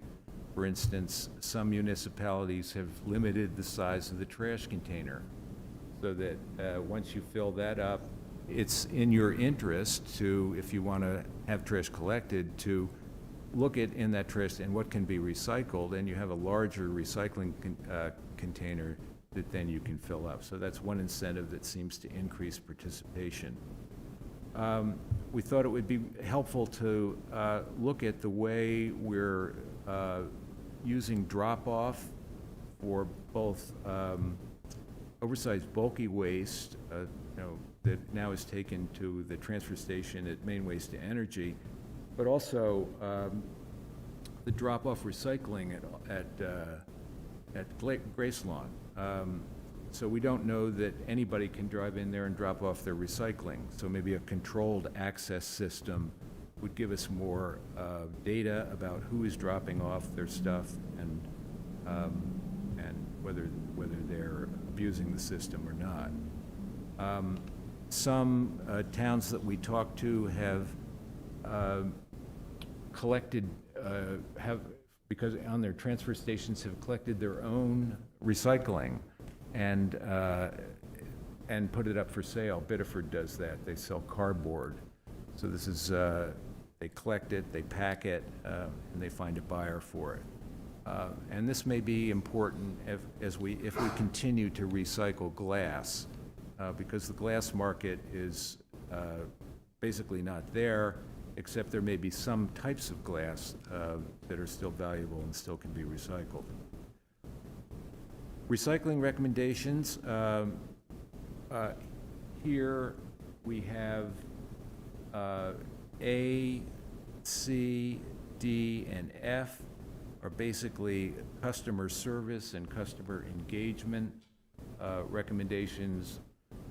We're recommending that curbside collection of recyclables go to weekly.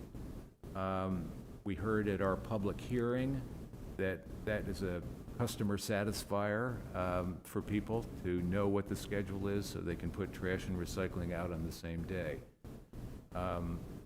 That a wheeled lidded container is important to keep contamination and recycling down.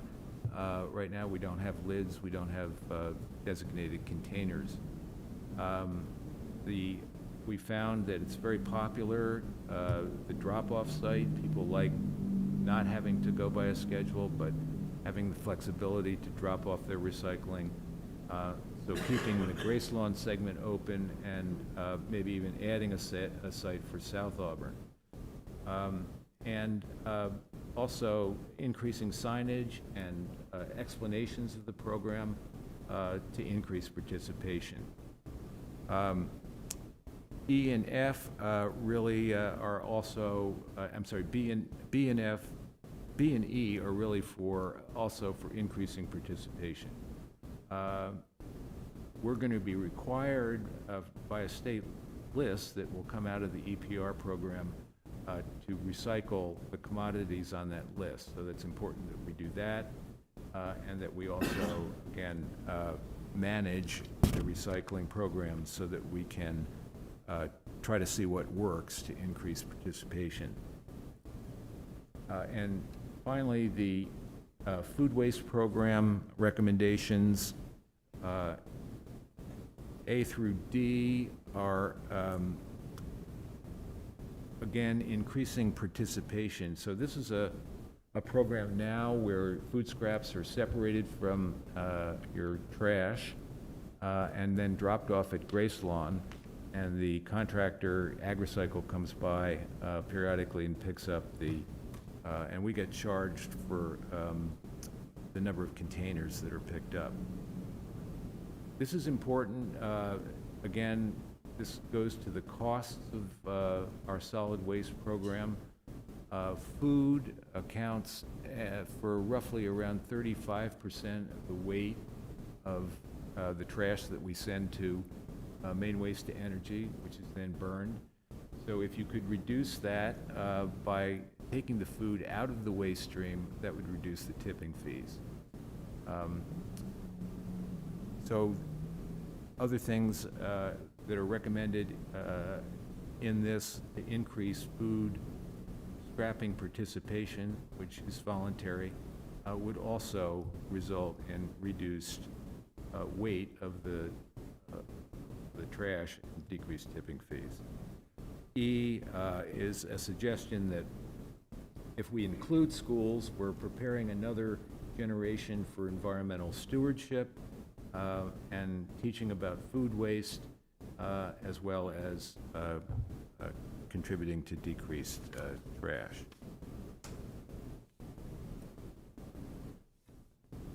That's all I have. Happy to take any questions or comments, and we look forward to engaging with you in the workshop upcoming and expanding on what's in the report.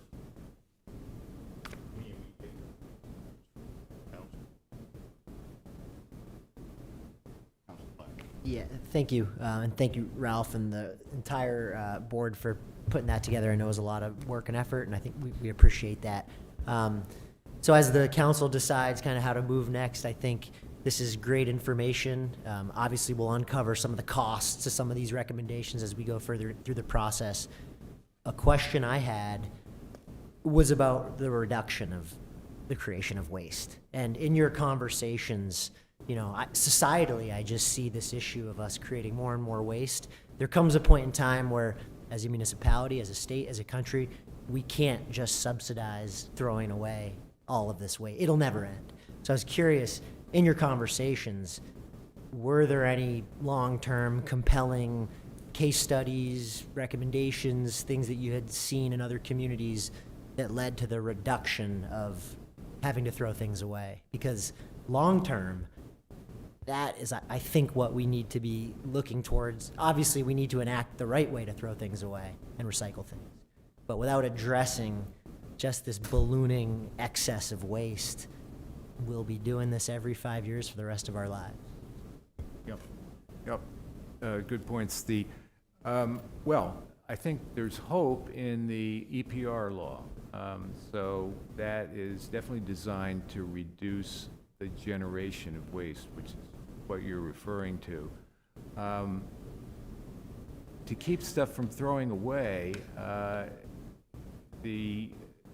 you're all familiar with the solid waste hierarchy, the inverted pyramid, which not making waste is the highest level on that, and landfilling things is the lowest level. So paying attention to the things in the middle, reusing things, recycling things, and in food waste, reducing food waste. So those would be other ways to reduce. But no, I don't think anybody has a magic bullet. I think the Europeans are way ahead of us in terms of controlling packaging. I know in Germany, I've read that you can't introduce a new product unless the packaging is recyclable, or you have a plan on what to do with it. And it's your responsibility as a producer to do that. So whether we end up with those kinds of controls in this country, anybody's guess. But I think you're right. It's a problem. The graph of generation is going like this. the graph of recycling and reuse is totally flat. Problem.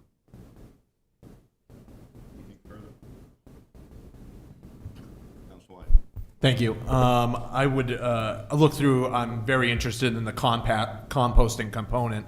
I'm very interested in that because I'd like to see, taking some of the food scraps and sending that off and receiving it, because I know the city's done a great job with its Liberty Gardens.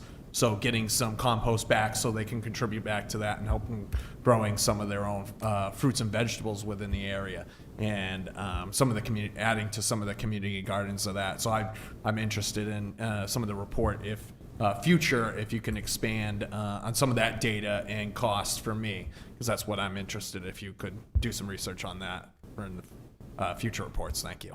Sure, there's a lot going on with food waste.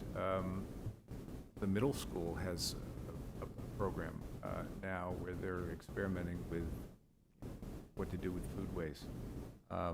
So yeah, that's an active area. Right now, our ordinance, so it's not just food waste, it's organic waste. So yard waste is included in stuff that can be put to the curbside. Might it be better to take that out of the waste stream and do something like composting it and giving people back compost who want it? So yeah, those ideas are definitely worth pursuing. Thank you.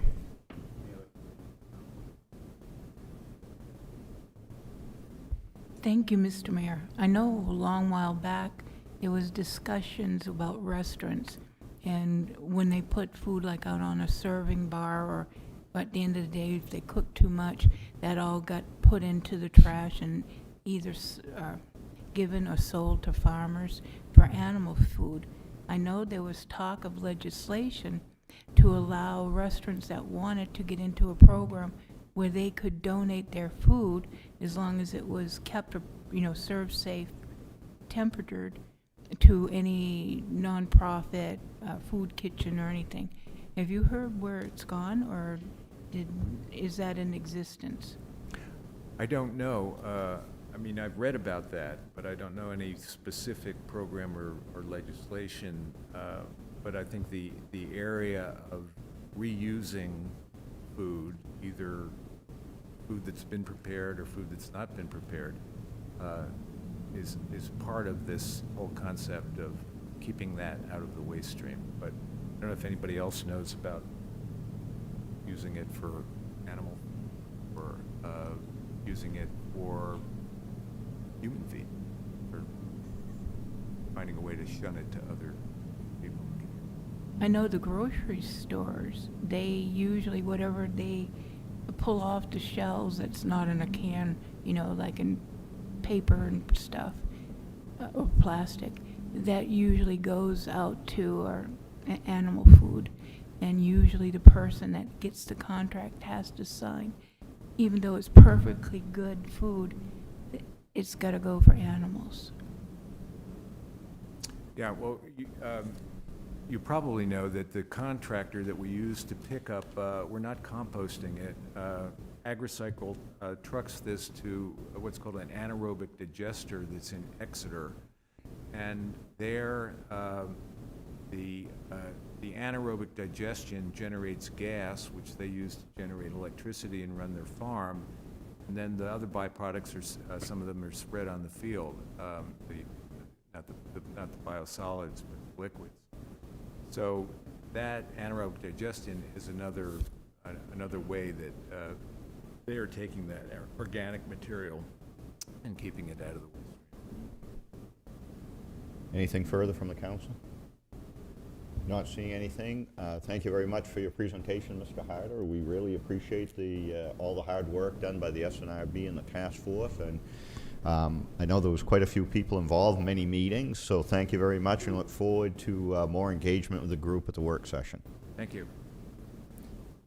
The next item on the agenda is the first open session of the evening. Any member of the public is invited to address the council on any issue related to city business that's not on tonight's agenda.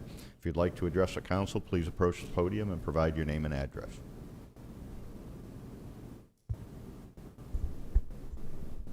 Connie Lounsbury, West Auburn Road. I'm here just to thank the city for paving Whitman Spring Road to the first gate. There are no more potholes, and it's now a terrific place for kids to ride bikes. So, thank you. Thank you very much. Is there any other member of the public that would like to address the council? Not seeing any, the first open session will be closed, and we'll move on. The next item's unfinished business. There's no unfinished business before the council, so we'll move on to new business. The first item is Order 1030819, 2024, accepting the solid waste and recycling plan as presented by the Sustainability and Natural Resources Management Board. Is there a motion? Motion to move. Been moved by Council Walker. Is there a second? Second? Seconded by Councilor Cowan.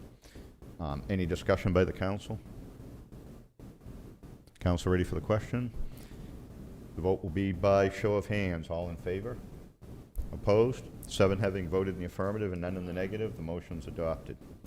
The next item is Order 1040819, 2024, property donation acceptance of Carrier Court, parcel ID 184-032-000-000. For the benefit of the council and public, this is a small parcel of land on Riverside Drive, just south of the Turnpike Bridge, on the Carrier Court side. This is a very small parcel. It's unusable, and the owner has offered to donate this to the city. The potential use for the city would be in the future if there's any type of intersection improvements that take place in that area. Is there a motion? Motion to accept. Moved by Council Walker. Is there a second? Second. Seconded by Council Wisner. Is there any member of the public that would like to comment on this item? Please approach the podium and provide your name and address. Not seeing any, we'll close public comment. Discussion by the council. Council Platt. I'm only asking this because I feel like someone needs to, but are we aware of any increased liability on this parcel relative to any other piece of grass this size? Mr. Manager. No, we have reviewed it. There doesn't seem to be any issue there. I think it was just the purchaser of the property across the street. It was just worked into that sale, and so making it available for some public easement in the future for road improvements makes sense. Other questions or comments by the council? The council ready for the question? Vote will be by show of hands. All in favor? Opposed? 7 having voted the affirmative and none in the negative, the motion is adopted. The next item is Order 1050819, 2024, reallocating capital improvement plan funds for airport projects. Mr. Labonte, if you could come forward. We want to make some brief comments to the council on this order. Sure. Good evening, Mr. Mayor, members of the council. Jonathan Labonte, Transportation Director for the city and Airport Director. The Airport Board has been continuing its work to refine the business plan out at the airport. Part of that is to continue to ensure that the capital we've requested from both cities, the sponsors, can get deployed to projects that the airport needs to continue to grow. There are a couple of projects that were budgeted under previous airport management that no longer need to move forward. We found private sector tenants for, in this case, hangar number 2, the former FBO hangar, and there's no need for the cities to deploy capital to that particular building. So the request to Auburn and a subsequent request that I'll be speaking with Lewiston about would reallocate, in this case, $75,000 from Auburn and to move that to apron expansion, so pavement work to facilitate further development of the airport by the private sector. Is there a motion? Motion to move. Moved by Council Walker. Is there a second? Seconded by Councilor Geary. If any member of the public would like to comment on this item, please approach the podium, provide your name and address. Not seeing any, we'll close public comment. Questions or discussion by the council? Council Platt. Thank you. My question is, if the 75,000 goes towards expansion of the apron, is that apron expansion something we were going to pay for through budgeted funds? Or would this essentially be a new capital improvement project that we had not anticipated for the coming fiscal year? The airport entered into a joint development agreement with a private developer who will build one hangar, and the airport is facilitating the permitting of 3 additional hangar sites. So for the first time, we'll actually have pre-approved, shovel-ready sites. Both city councils, Auburn and Lewiston, appropriated some pavement rehab money. We're going to marry this apron project with the abutting pavement, which we were already targeting to rehab, to get some economy of scale. Thank you for that answer. The reason I ask is I do feel, just in order to be fiscally responsible, if we're saving $75,000 here because a private individual is covering that, I feel like that $75,000 should go towards something that was budgeted, so that then we can take $75,000 and put it into the fund balance. I don't know enough about the details about the apron expansion, how important it might be for Auburn, but my general fiscal attitude is if you save money, you should put it away for the next year as opposed to just spend it on something new. But I know we're not necessarily at that stage right now. I think we're just looking to vote this $75,000 away from the hangar door repair. Is that correct? So the nature of this order would reallocate that $75,000 from the current project to the pavement rehab that Mr. Labonte described. Relative to the comments about putting this in fund balance, I would look at this a different way. I think that this is going to, in effect, take $75,000 off of future capital improvement requirements. I think there's a substantial amount of work that needs to go on at the airport. The airport board, Councilor Wisner is on the airport board, has been working quite diligently on a master plan to improve the utilization of the airport for general aviation, and there's likely to be a long list of items over the next few years that will need to be addressed. So I think if we just deallocated the $75,000, put it in fund balance, because of the nature of the cost sharing here with Lewiston, they would likely do the same, and I would expect that the airport board in their future deliberations would send Mr. Labonte to the council asking for $75,000 to do this work. Fair. I guess I would just ask then, next year, as we're going through our CIP process, we not forget that $75,000 was saved at the airport through this and reallocated. But what I get afraid of is just that baseline spend just gets bigger every year, and just want to be cognizant of that every season. Council Whiting.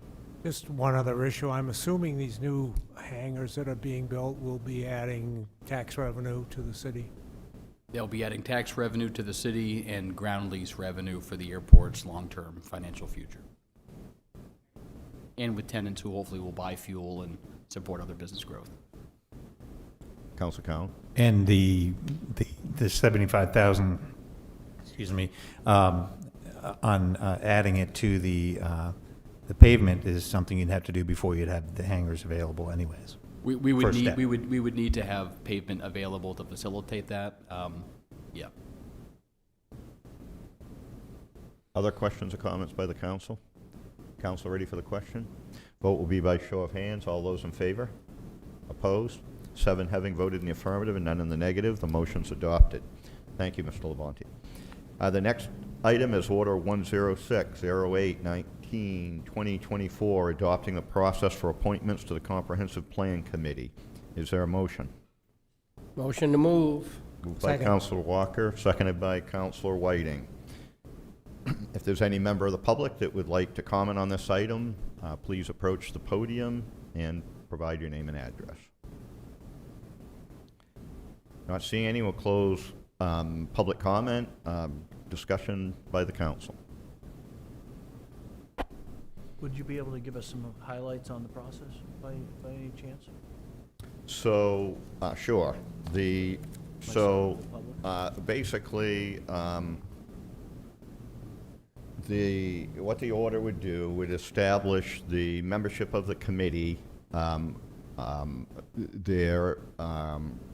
It's a variable number here, but there's some fixed positions. The mayor, which would be a voting member, 2 city councilors appointed by the city council, which would be voting members, 2 members of the planning board, nominated by the planning board and appointed by the city council, that would be voting members, up to 10 residents of Auburn who are not members of the city council or of the planning board, and that would include at least 1 resident residing in each ward. The residents would be nominated by the appointment committee and appointed by the city council. They would all be voting members. Up to 2 residents of the state of Maine who have expertise in municipal, comprehensive, or master planning and/or land use regulation, nominated jointly by the mayor and city manager and appointed by the city council.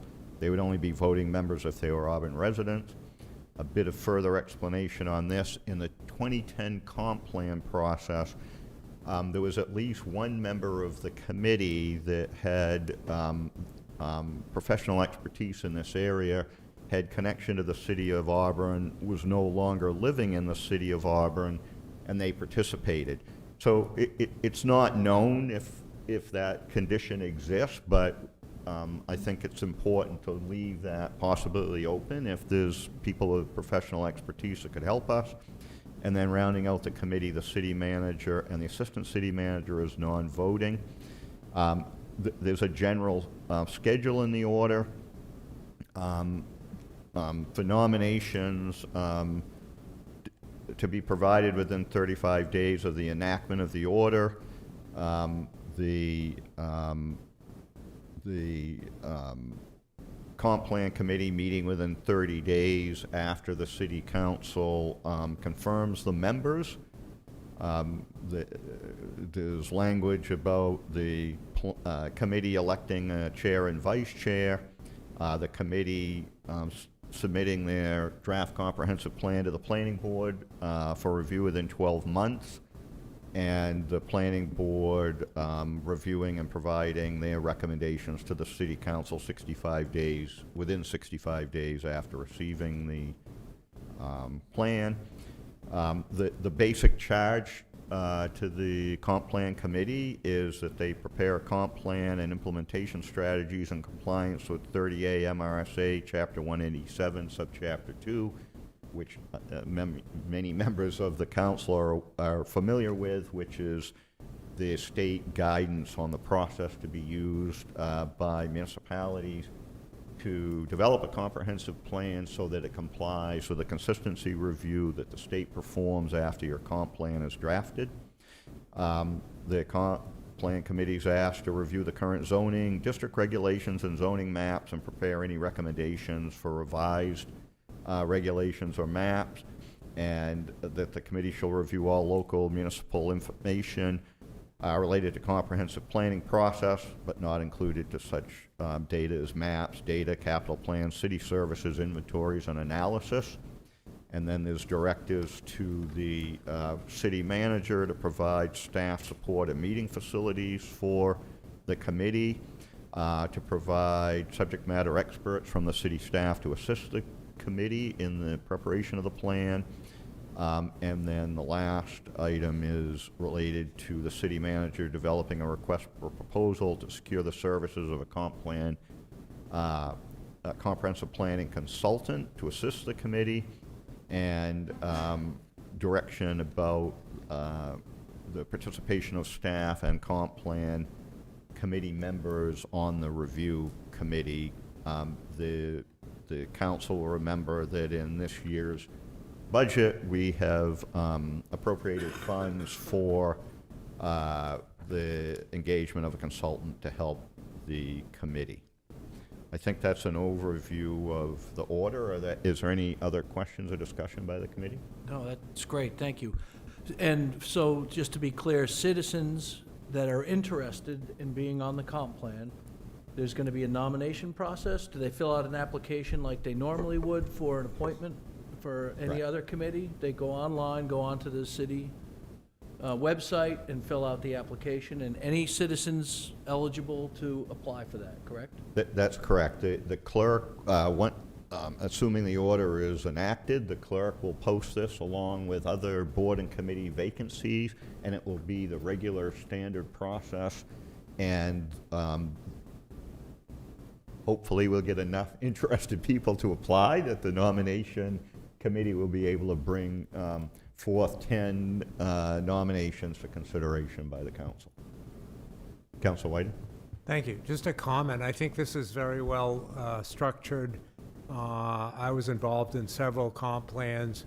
I think the 2010 one was too big. The committee was huge, and it ended up dwindling down to maybe a core of 12 or 10 or 12 people coming to meetings, even though the committee membership was probably around 30.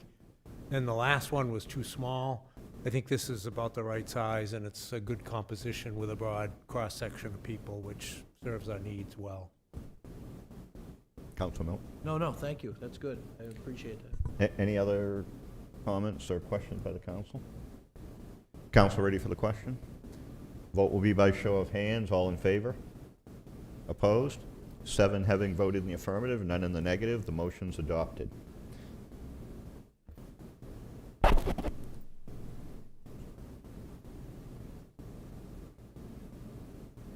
The next item of business is a public hearing related to Community Development Block Grant Action Plan Amendment for Program Year 2024. Mr. Holmes from Community Development is here and provides some background information to the council. So on an annual basis, we work through the CDBG budget, and after we did all that process earlier this year, we need to make some changes in the 121 Mill Street as part of the reason for this. So we'll be reallocating money from one part of the budget to be able to put towards that. We identified areas that we felt we could reduce in and still get the same impact that we're going to have.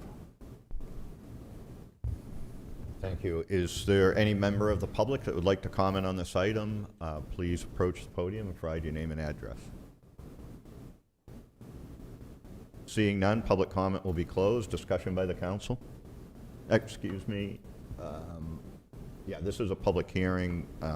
There is no vote tonight. Is there discussion by the council?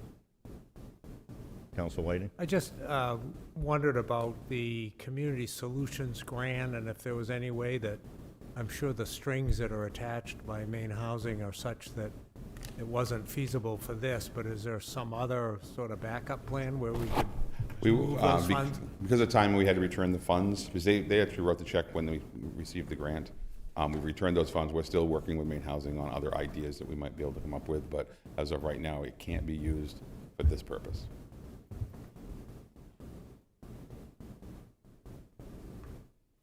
Any further questions or comments by the council? Council Platt.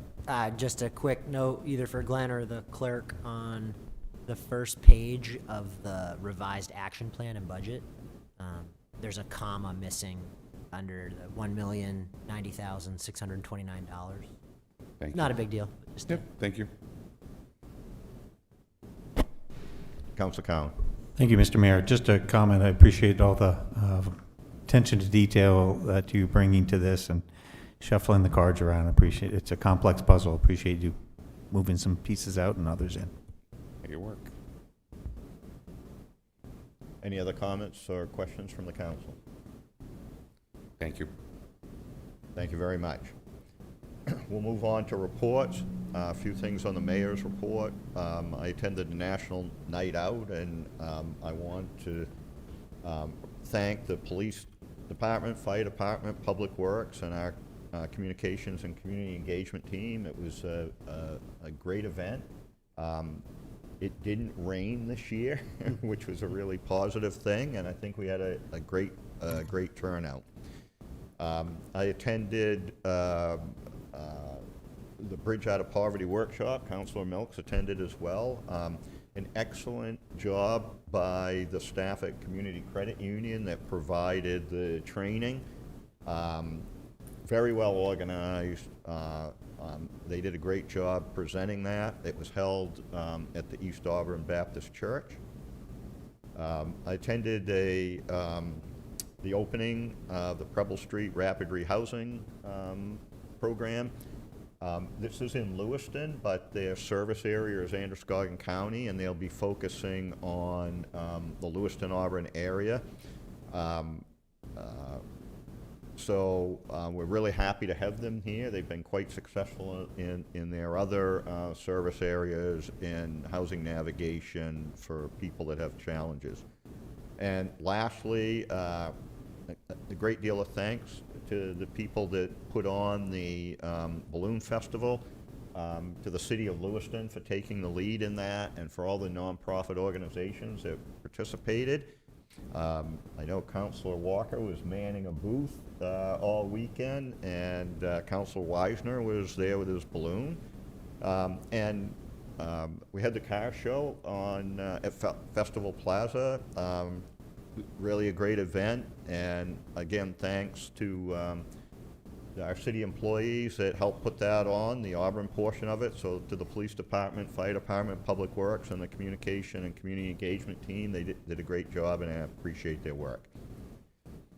I don't have anything further, so for city councilor reports, we'll start with Councilor Geary. Thank you, Mr. Mayor. Excuse me. I don't have a sort of a council report myself, and I didn't go to the event, but I heard it was an excellent backpack giveaway at the PAL Center. A lot of kids showed up with their families and received a backpack, as well as I also heard that Blackie's, the vegetable stand on Minot Avenue, they provided little bags of various fruits to give out along with the backpack. So kudos to them. They just, I guess, surprised the PAL Center with this kind of stuff, and it was really good fruit and stuff. So thank you to Blackie's, and thank you to the PAL and all those that donated the supplies and the backpacks, because it made a lot of kids and families happy, because they may not have been able to afford a new backpack or the supplies that are in there. Councilor Whiting? I'd just like to thank the city for getting little tiny streets, Boothby Street in West Auburn, goes by the one-room schoolhouse, connects Perkins Ridge Road with West Auburn Road, and I had talked to Dan Goyette about it last year, and thanks to some innovation by Public Works that was able to do the prep work, and then the paving company to do the paving, they were able to bring the cost down. They couldn't afford to do it last year in conjunction with Perkins Ridge Road, but very thankful for that. It's a safer road to go on for accessing West Auburn Road than the intersection, which is pretty complex up by the church. So thank you for that. Councilor Cowan? Just echo the thanks of all the hard work from the staff, city staff, in terms of the many events recently. Sorry I wasn't able to get to the Balloon Festival, but I think it's great that we were able to continue that tradition. Councilor Milk? Not tonight. Councilor Weisner? Yeah, thank you. Thanks to the staff for the Balloon Fest assistance and the car show. I heard the car show was really good. Even though the weather didn't cooperate, the fields, every time I showed up every launch time, I was able to inflate Friday morning for media day. But the packs, the fields all the time were packed, and I heard several nonprofits actually sold out of their food there, which is great to hear. So thanks to the staff and the cities for continuing to support that event. Thank you. Councilor Walker? Thank you. Again, thank you to both cities for putting this on and making sure that it went very well. And I was there every day, and it really was great to see the people that came out to support it. And, you know, as we keep trying, we sell soda and water there, which is the age-friendly committee of Auburn.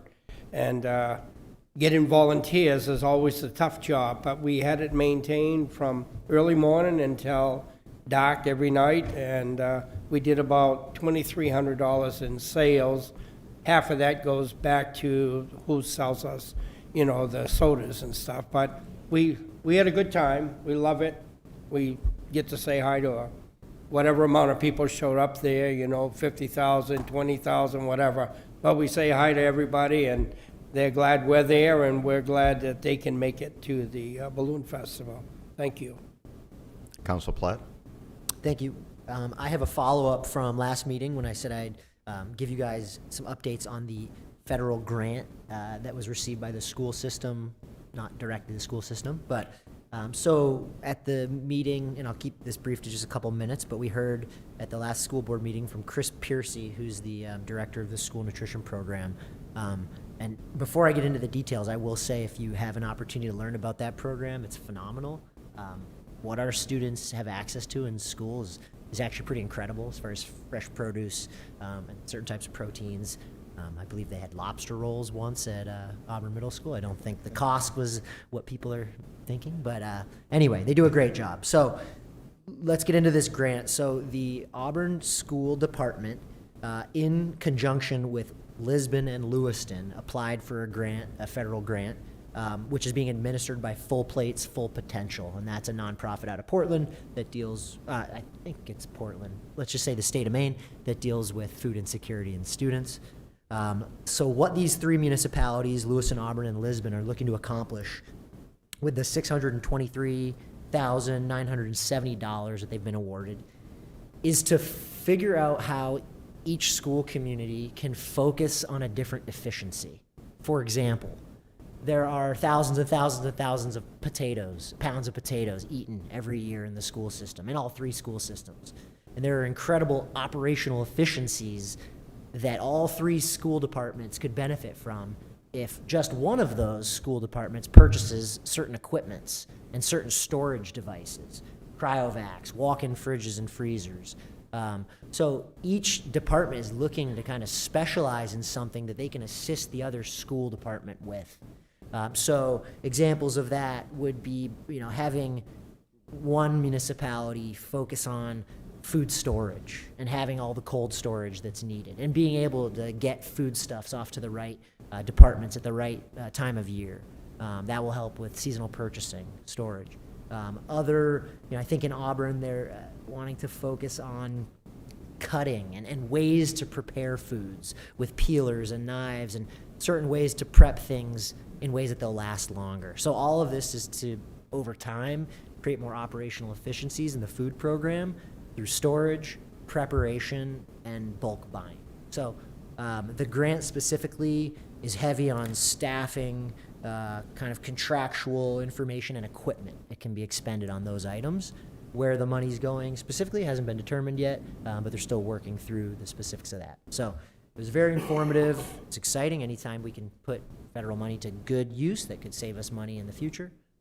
So that is my update on that. And then briefly, also the school department announced first days of school. For anybody watching this, if you don't already know, K through 9, first day of school is Wednesday, August 28th. 10th through 12th grade, it's Thursday, August 29th. And then pre-K is Tuesday, September 3rd. That's all I've got. Thank you. Thank you, Mr. Manager. Thank you, Mayor. Just a couple items. One, thanks to the community for their patience regarding the receiving of tax bills. As council knows, we've been working through our software company regarding tax bills. It's now at the vendor preparing for distribution. So normally that tax bill would have been sent out early last week. We're not the only municipality. This is across the state of Maine. Just the vendor, the software company that we have continue to run into some critical errors when running the report for our tax bills. So appreciate everyone's patience on that. We will push out as soon as we receive it back from vendor. We will make sure that we do a good notification to the public. Even those will be put in the mail, they are immediately available online once we receive that back. And if once people see the post, if they need assistance in that and retrieving that, if they do not want to go online for it, they could call City Hall and our staff will assist them with that information. So we're really hoping to hear that back from them within the next day or so. The brush drop location that's been at Graceland Road at Public Works.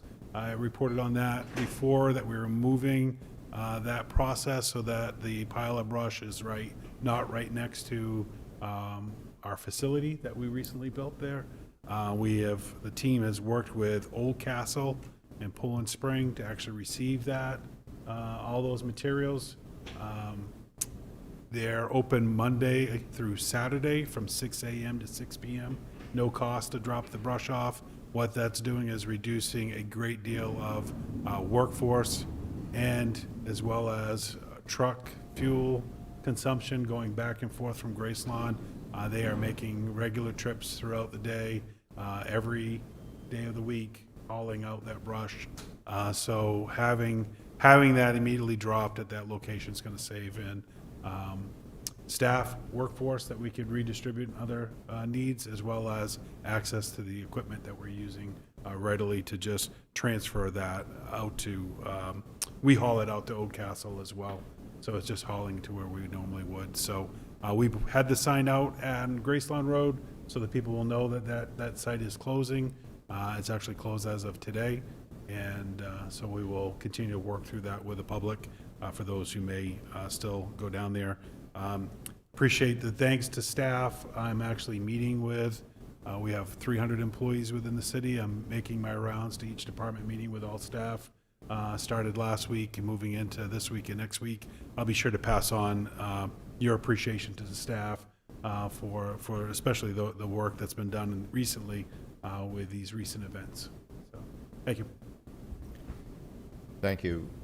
We'll now open the second open session of the evening. Any member of the public that would like to address the council on any item that's not on tonight's agenda, please approach the podium and provide your name and address.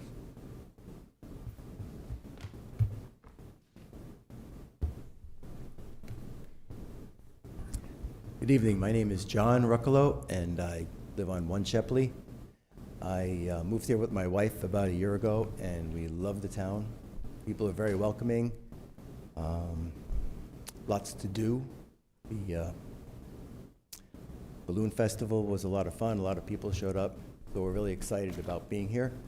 One thing I noticed, I ride my bike to work in Lewiston every day, and come down Hampshire, crossing Union, I think it is. I notice a lot of people going through the red light. Yellow lights mean go, apparently, and red lights mean go faster. And I want to know what is being done, what can be done, you know, how regular folks like me can help in that regard, because it's sad. It's sad, but it happens so often that I wouldn't be surprised if I see an accident where somebody gets T-boned and really hurt. And I don't know if we have cameras. If we don't, maybe putting them up, and even if they're not working, to help deter. I know there's not a lot of resources when it comes to police, but some people just don't behave well. And that's all I have to say. Thank you. A couple of comments, I believe, although you could check with the clerk on the website. I believe there's opening on the Safe Streets Committee. Is that correct?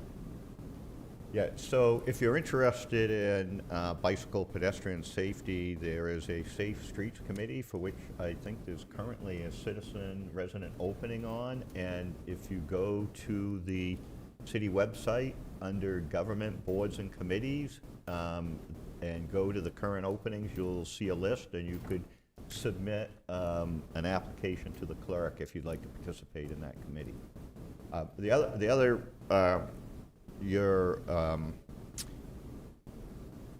Your observations about traffic safety are heard by, I think, everybody on this council with some regularity relative to speeding and red light violations. The city manager is currently working with the police department to try to identify a traffic safety strategy to better handle the traffic safety issues that we're currently facing in the city. Is there any other member of the public that would like to address the council? Seeing none, we'll close the open session. The only remaining agenda item is an executive session for the benefit of the public. There's no action expected at the conclusion of the executive session, and the council will adjourn immediately following that executive session. So the next item is an executive session pursuant to 1 MRSA Section 405 Sub 6A to discuss the city manager's annual review. Is there a motion? So moved. Moved by Councilor Platt. Second. Seconded by Councilor Cowan. All those in favor? Opposed? 6 have been voted in the affirmative, none in the negative. The council will be in executive session.